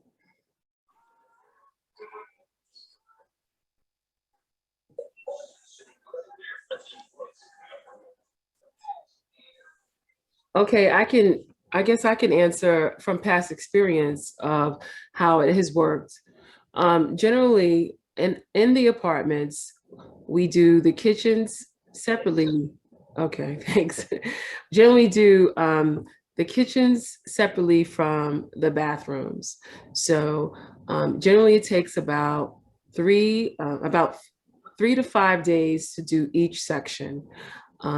While they're doing one section, they usually give you bins and ask you to put all your belongings like in the kitchen, like, I don't know, your seasonings or your dishes and stuff in the bins where they're doing the construction. In the process of the construction, if you decide to stay in your home, they are very mindful of dust. They're placing the protective materials in place to protect you from any dust. If they have to switch out things such as your refrigerator, they will make sure that your refrigerator is kept plugged in so you won't have to deal with the possibility of any spoiling of your food. The same goes in that process. You have it usually takes, I would say, for cushion, I would say about 5 days. But again, like, it's not the whole house happening, it's a part of the house. The same thing goes for the for the bathroom. While they're redoing the bathrooms, they will be providing protective materials in place that will be thoughtful of not only COVID, but just of dust, and then you will always have a working toilet and sink in the evening when construction is done for that day.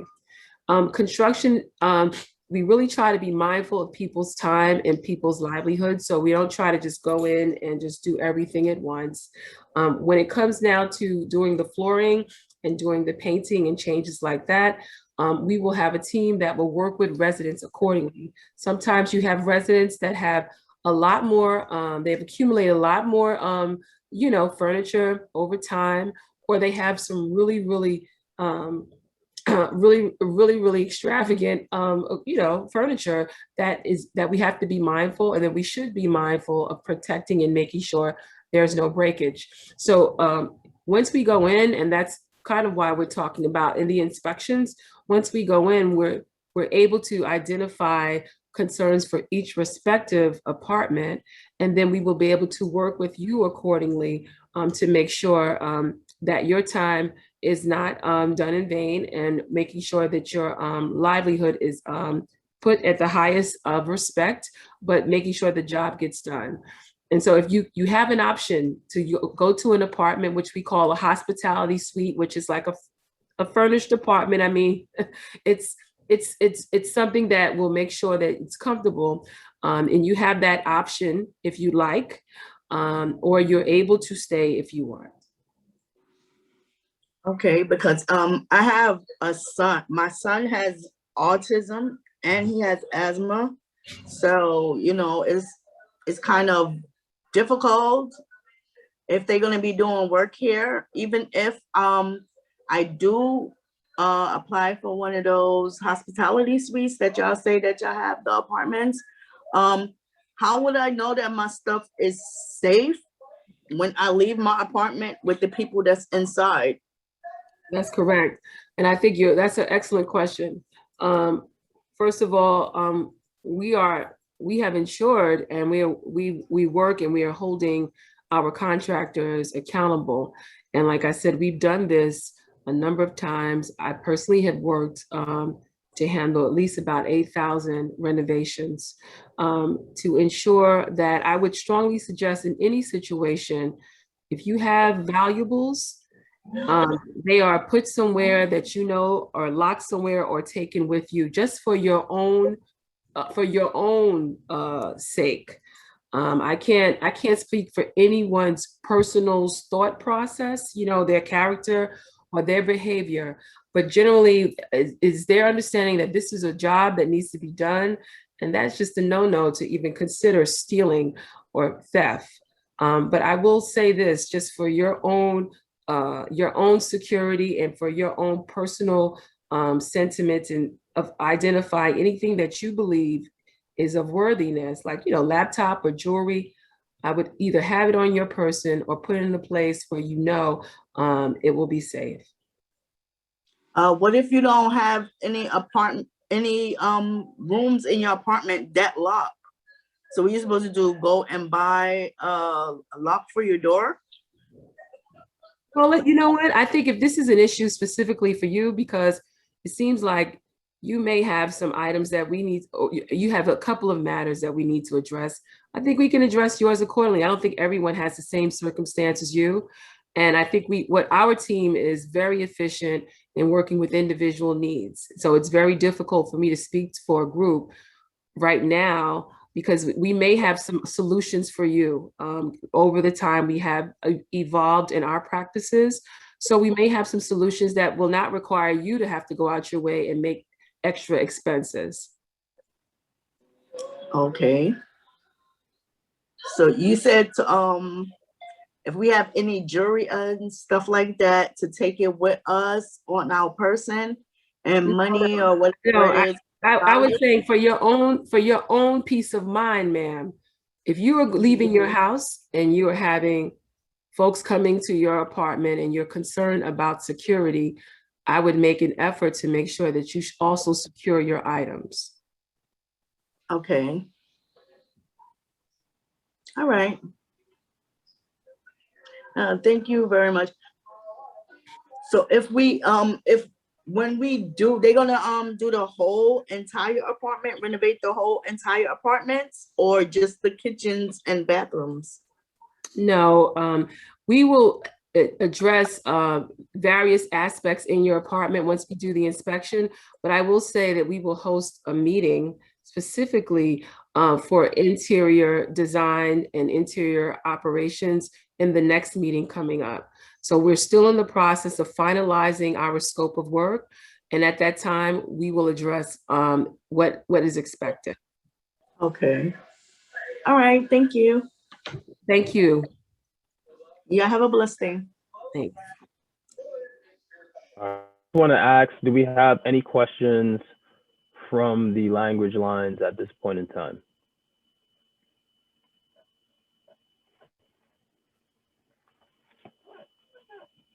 No no questions on the Spanish line for now.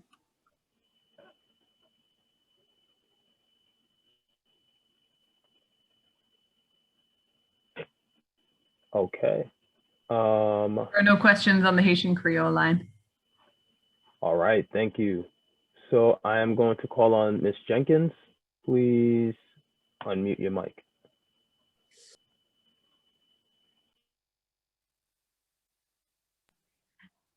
Yes. I have another question, and I forgot to ask. I understand that you guys said that they can have animals in here, but that goes for any type of animals? As far as dogs, any type of dogs, I meant to say?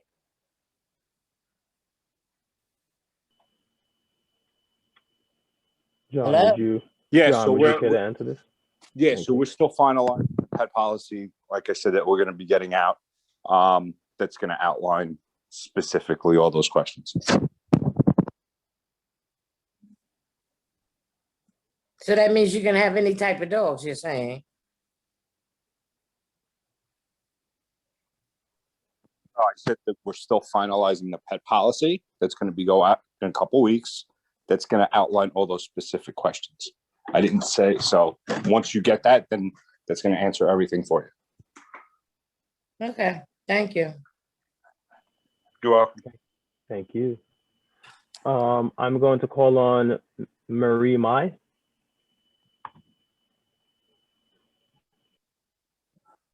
Hello. I wanted that number, the social service number, 212-0519. I didn't get the rest of it. I didn't have a pen. Oh, yes. Give me one moment, and so it's for university Hello? settlement. Hello, can you hear me? I can hear I'm you. sorry, I'm having connection issues. Yeah, Can you hear me? For university. I'm sorry. Someone else's. Hello? Yeah. Hi, this is Wanjiru with the 212-505-1995 number from University Settlement. Okay, 212-05 505 1995. 1955. No, 1995. So 1995. Okay. Are you do you have it? Are you sure? No, say it all together from the Okay. beginning. Yep. 212. Yes. 505 1995. Thank you. You're welcome. Okay. And so it's not true that they're going to get rid of the terraces. So at this point in time, we have not finalized our design for that aspect. So this is something that will likely be addressed in the upcoming meetings when we're able to talk a little bit more about the exterior design. All right. Thank you. Thank you. Good night. Have a wonderful evening. Next in line, I am going to call on phone number ending in 4310. Please unmute your mic. Just remember to do so, you have to dial *6. Good evening. Hello. Hi. So I got into the meeting late, so I don't know if you guys have a recap that I could follow after. So you may have to end up answering a couple of questions, re-answering. What about the successors? There was something about if you move and you have people on the lease, like siblings or children or anything. Can you elaborate on that? I have a couple of questions. So there's that. if you're resizing, can you elaborate on that for me, please? I'm not sure what happened there. I heard a couple of questions and concerns. I wanted to commend the woman that was brave enough to talk about the gangs and the hanging out in the lobby. If you're going to instill security, you need security that fit the shoes, not security that's going to hang out with the people that are hanging out, not protecting us. Is there anything that you can do about fixing the doors where tenants and residents can actually have people buzzed in and not just random people hanging out? This is not a question, just a statement. I see the flower beds are being done. I see the repainting of the children's monkey bars and things, but how about addressing some other concerns like the elevator in some of the buildings? It's a big issue. Let's see. Yeah, those are like my main concerns. And I heard someone concerned about the barbecue. I don't like going outside. I'm sorry, not barbecuing, but the terrace. I don't like going outside as much either because of the crime in the neighborhood. But I'm concerned with prior safety hazards as far as people hanging out and barbecuing on the terrace and in the back where the trees are located. I'm not comfortable with that either. And like in the interim, can we immediately try to get the stairwell doors fixed? I mean, the elevators aren't working, crimes are being committed. I don't have any way to come in and out of the building. Like, how are we going to address those issues prior to what's going on? Or I don't know. Can you help me out here? I missed a lot. Sure. So I'm going to try and field all of these questions. Yes, start with the resizing, darling. I'm sorry. What was the last thing you said? Start with the resizing. I didn't catch Are we that. resizing units? What was going on there? Okay, so as far as right sizing and the question about what if you have family members on your lease and you want to leave, can we have someone from NYCHA Section 8 division answer that, please? Sure, I can answer this question. So much like public housing, it's going to work the same in Section 8. If you have individuals living in your unit, you should make sure that you've requested permission and that they are authorized household members. Any authorized household member that has permanent permission would be eligible to succeed to the Section 8 subsidy should the head of household die or vacate. As for right sizing, this property is converting to a project-based Section 8, and under that program, there is a requirement that the family reside in a right-sized unit, which is based on Section 8 occupancy standards. We provide I'm sorry, I asked that question because I recently on the annual removed one of my children, and I'm like, since you're going to be taking over, does that mean we're going to be resized? Are we going to move to a smaller unit, or what's going to happen there? How does that work? Right, so after the property converts, NYCHA's leased housing program generates a right sizing list. So it's based on the family's authorized household members. So how big your family, how big the authorized population is of your household, and the unit size of your apartment.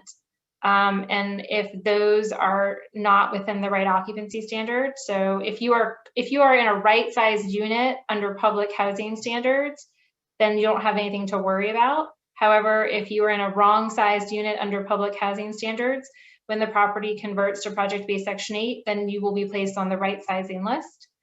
Typically, we ask the pact partners to right size apartments in order of greatest need. So those families that are extremely overcrowded or extremely underhoused would get right sized first.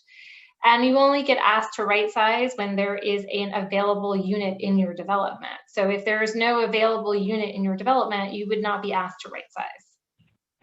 Okay. Okay. Okay. All right, that helps a lot. Okay. What about the stairwell doors and what's going to be done there and fixing the door, the main lobby door to build it, and the elevators? So good. Those are all good questions. So I'm just gonna tie that in with your point about the flower beds and the repainting being done. So right, I don't think that's important right now because right now it has garbage in it and plastic bags. Got it. Covering what should be a flower bed. That was not important. Understood. So just one thing to keep in mind is at this point in time, when it comes to the items that you've mentioned that are in need of repairs, those are, you know, the developments are still currently under the responsibility of NYCHA. So NYCHA is responsible for making repairs such as those in the interim. However, once we take over the renovation of the buildings and the apartments, these are things that would certainly be repaired. So for example, you mentioned concerns with security, right? As part of, I'm not sure if you heard that prior to, but as part of the whole process, we are going to have an extensive upgrade to the securities site-wide. So we're going to be installing a lot of security cameras in all of the buildings on the interior and the exterior.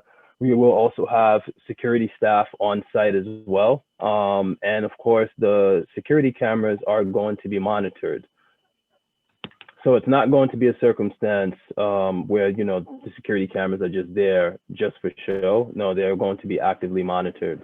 And then you also made mention about, it sounds like it speaks to integrity. So what I can say is, you know, as my colleague Yasmin has mentioned before, this is not our first go around. Our security staff has a lot of experience. And so you're not going to encounter a situation where security staff are going to become part of the problem, right? No, the security staff are professionals. It's called intimidation, so it's like a reality thing, not a dream. Like, you know, Linden can be very intimidating.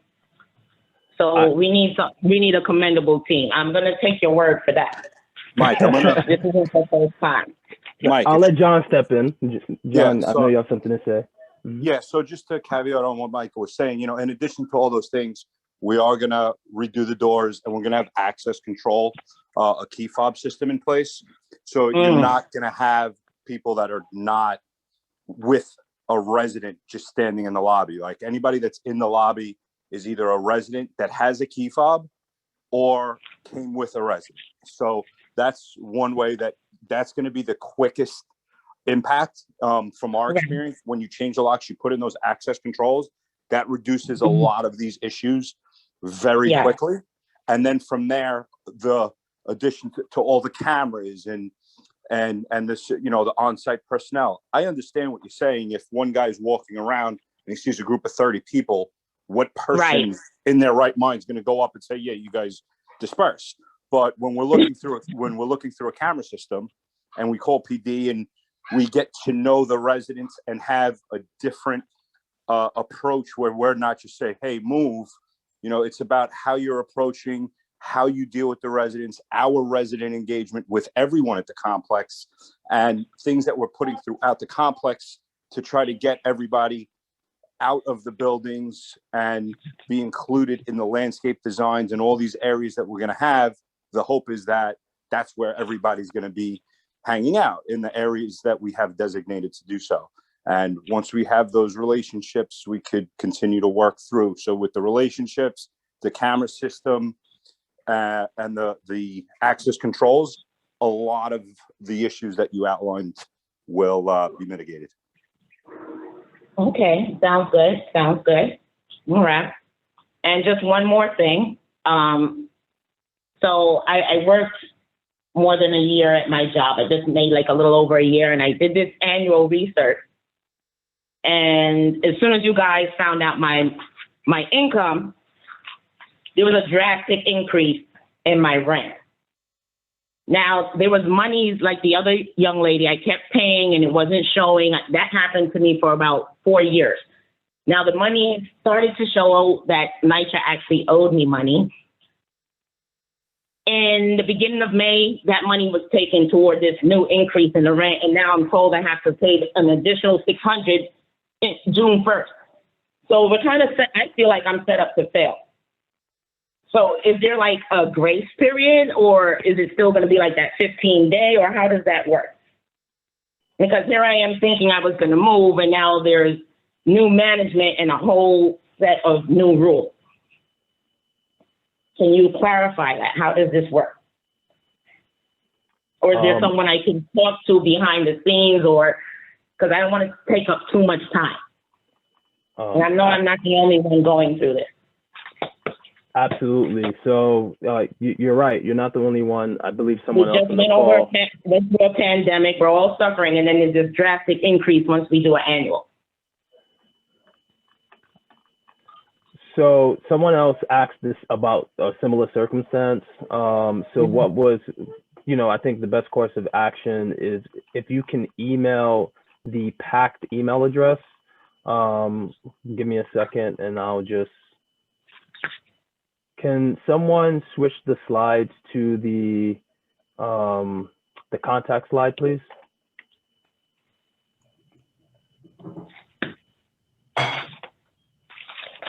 Well, the packed email address is packed@NYCHA.nyc.gov. And then there's also a dedicated packed hotline that you can call at 212-306 4036. 4036. All right. And Alrighty. so I would definitely encourage you, please reach out to the packed email. Yes, send an email to the packed email address. If you have your rent receipts or any supporting documentation, I would strongly encourage you to include it in that email as well. And then, someone will definitely get back to you and take it from there.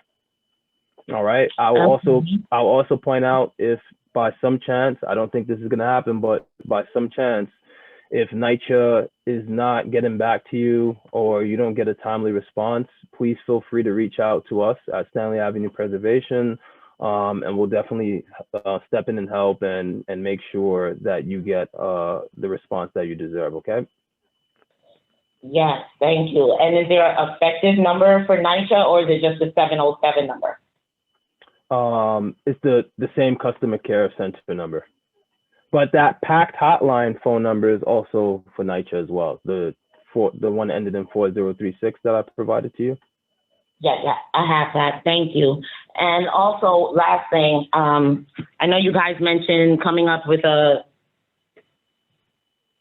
effective pet policy in the future.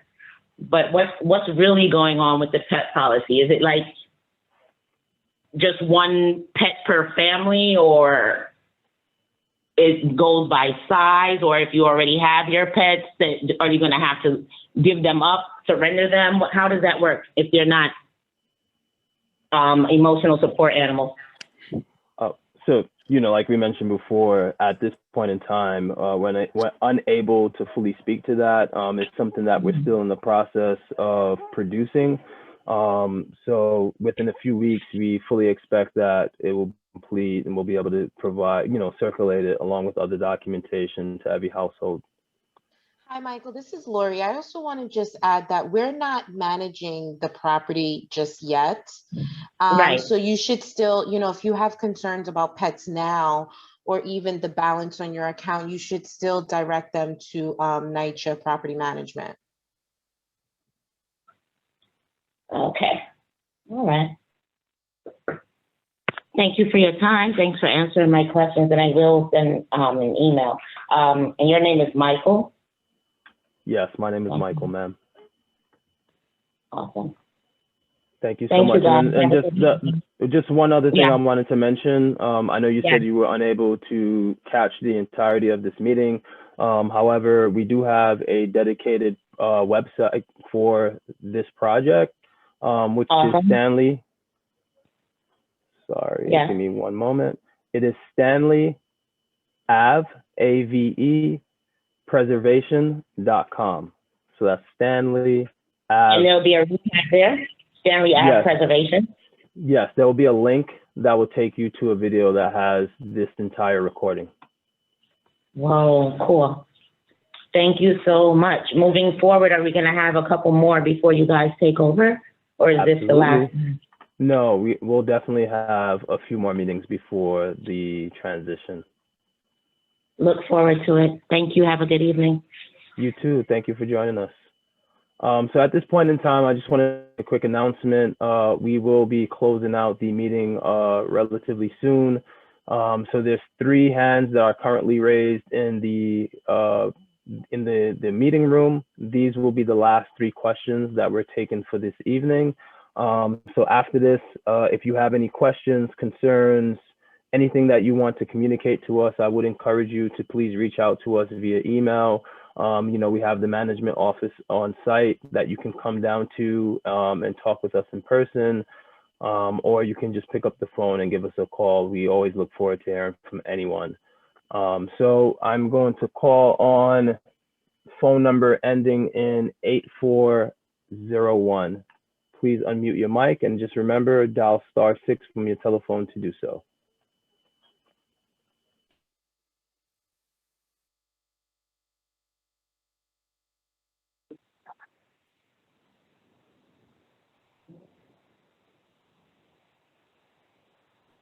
Hello, your mic is unmuted, but we can't hear you.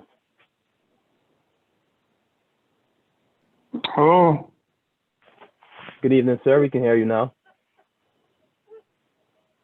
Can you hear me? Yes, sir.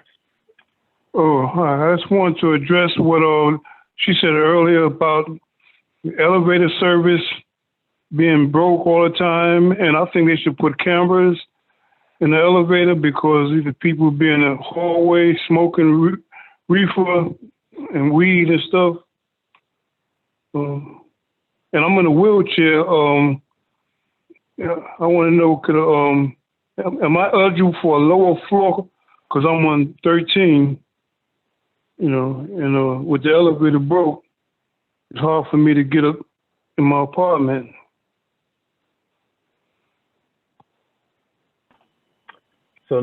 So sorry about that. Number one, you know, as part of the renovation process, we'll definitely be looking into the necessary repairs for the elevators. And then number 2, can someone from NYCHA provide instructions on what he should do about his request for a different unit?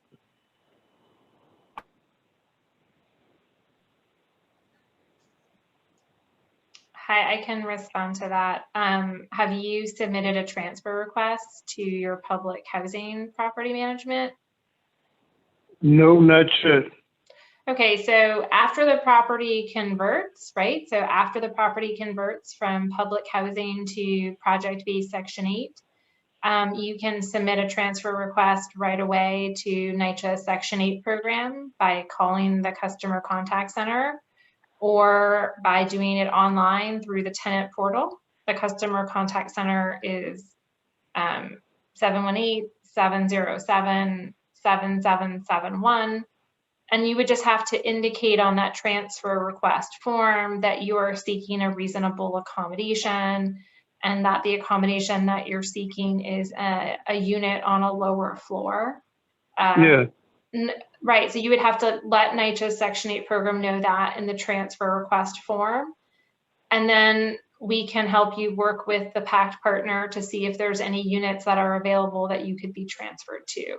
But you can make that transfer request right after the property converts to project-based Section 8. Okay, thank you very much. You're welcome. Okay.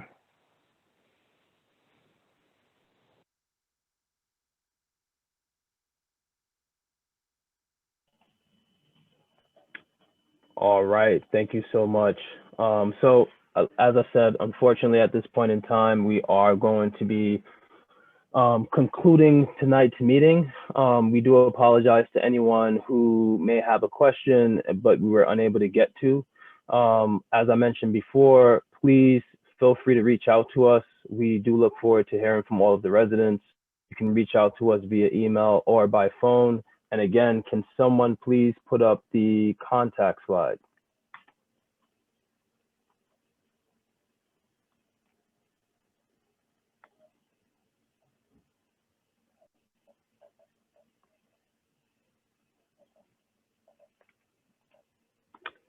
So if you have any questions, again, you can reach out to the NYCHA Customer Contact Center at 718-707-7771. In addition to, you can reach out to the PAC hotline That phone number is 212-306-4036. And then you're also able to email at pact@nicha.nyc.gov. Again, we do also have the Stanley Avenue Preservation website. That is Stanley Ave, so Stanley AVE preservation.com. And then you can, go to the website. We always have a lot of information at the website, and we do make periodic updates. So some of this information can be found there as well. And just before we go ahead and close out, can someone go back to the next slide after the Q&A, please?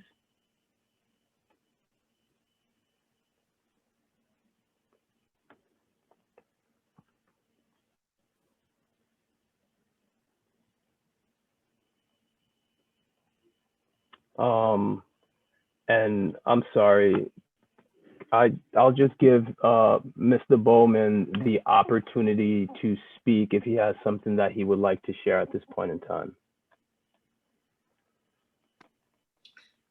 Good evening. This is Mr. Bowman. I'm the chair of the Brooklyn East District, which encompasses this development. And I'm also the senior member of the Citywide Council of Presidents. I think the presentation was well done. I have some other questions that I will bring directly to Stanley Avenue and the NYCHA group. I just wanted it to be on the record that I did attend this Zoom meeting, and that I will be submitting information and questions to you at a later time because of the time factor involved. No And problem. With that, I yield back the floor. No problem, Mr. Bowman. Definitely want to thank you for joining us during tonight's presentation, and we will be on the lookout for your questions. So just to round out this evening's, or I should say conclude this evening's town hall, just as far as next steps are concerned, University Settlement will compile the responses from the resident survey and present their findings at a later resident meeting. As I mentioned, we do encourage you to reach out to us with any questions or concerns you may have. And last but not least, we do look forward to meeting with everyone again. So if you have a neighbor that was not on tonight's town hall, please just, let them know how great it was. Encourage them to join the next one. And if you were able to join this one, we do encourage you to continue to join, continue to join these meetings, because it's the #1 way that you're going to hear about what exactly is going on with the entire PAC process for Linden houses. And then, there's just generally good information that we're given overall. And in order to reach out to us by phone, that phone number is 646-582-9791. Our email address for the Stanley Avenue Preservation Team is info@stanleyavepreservation.com. Again, our website is www.stanleyavepreservation.com. And you can always come down and talk with us in person. We are located at 250 Wortman Avenue in apartment 1F. All right. Thank you so much for your time this evening, and everyone have a wonderful night. Thank you. Thanks all. Have a good night. Thank you.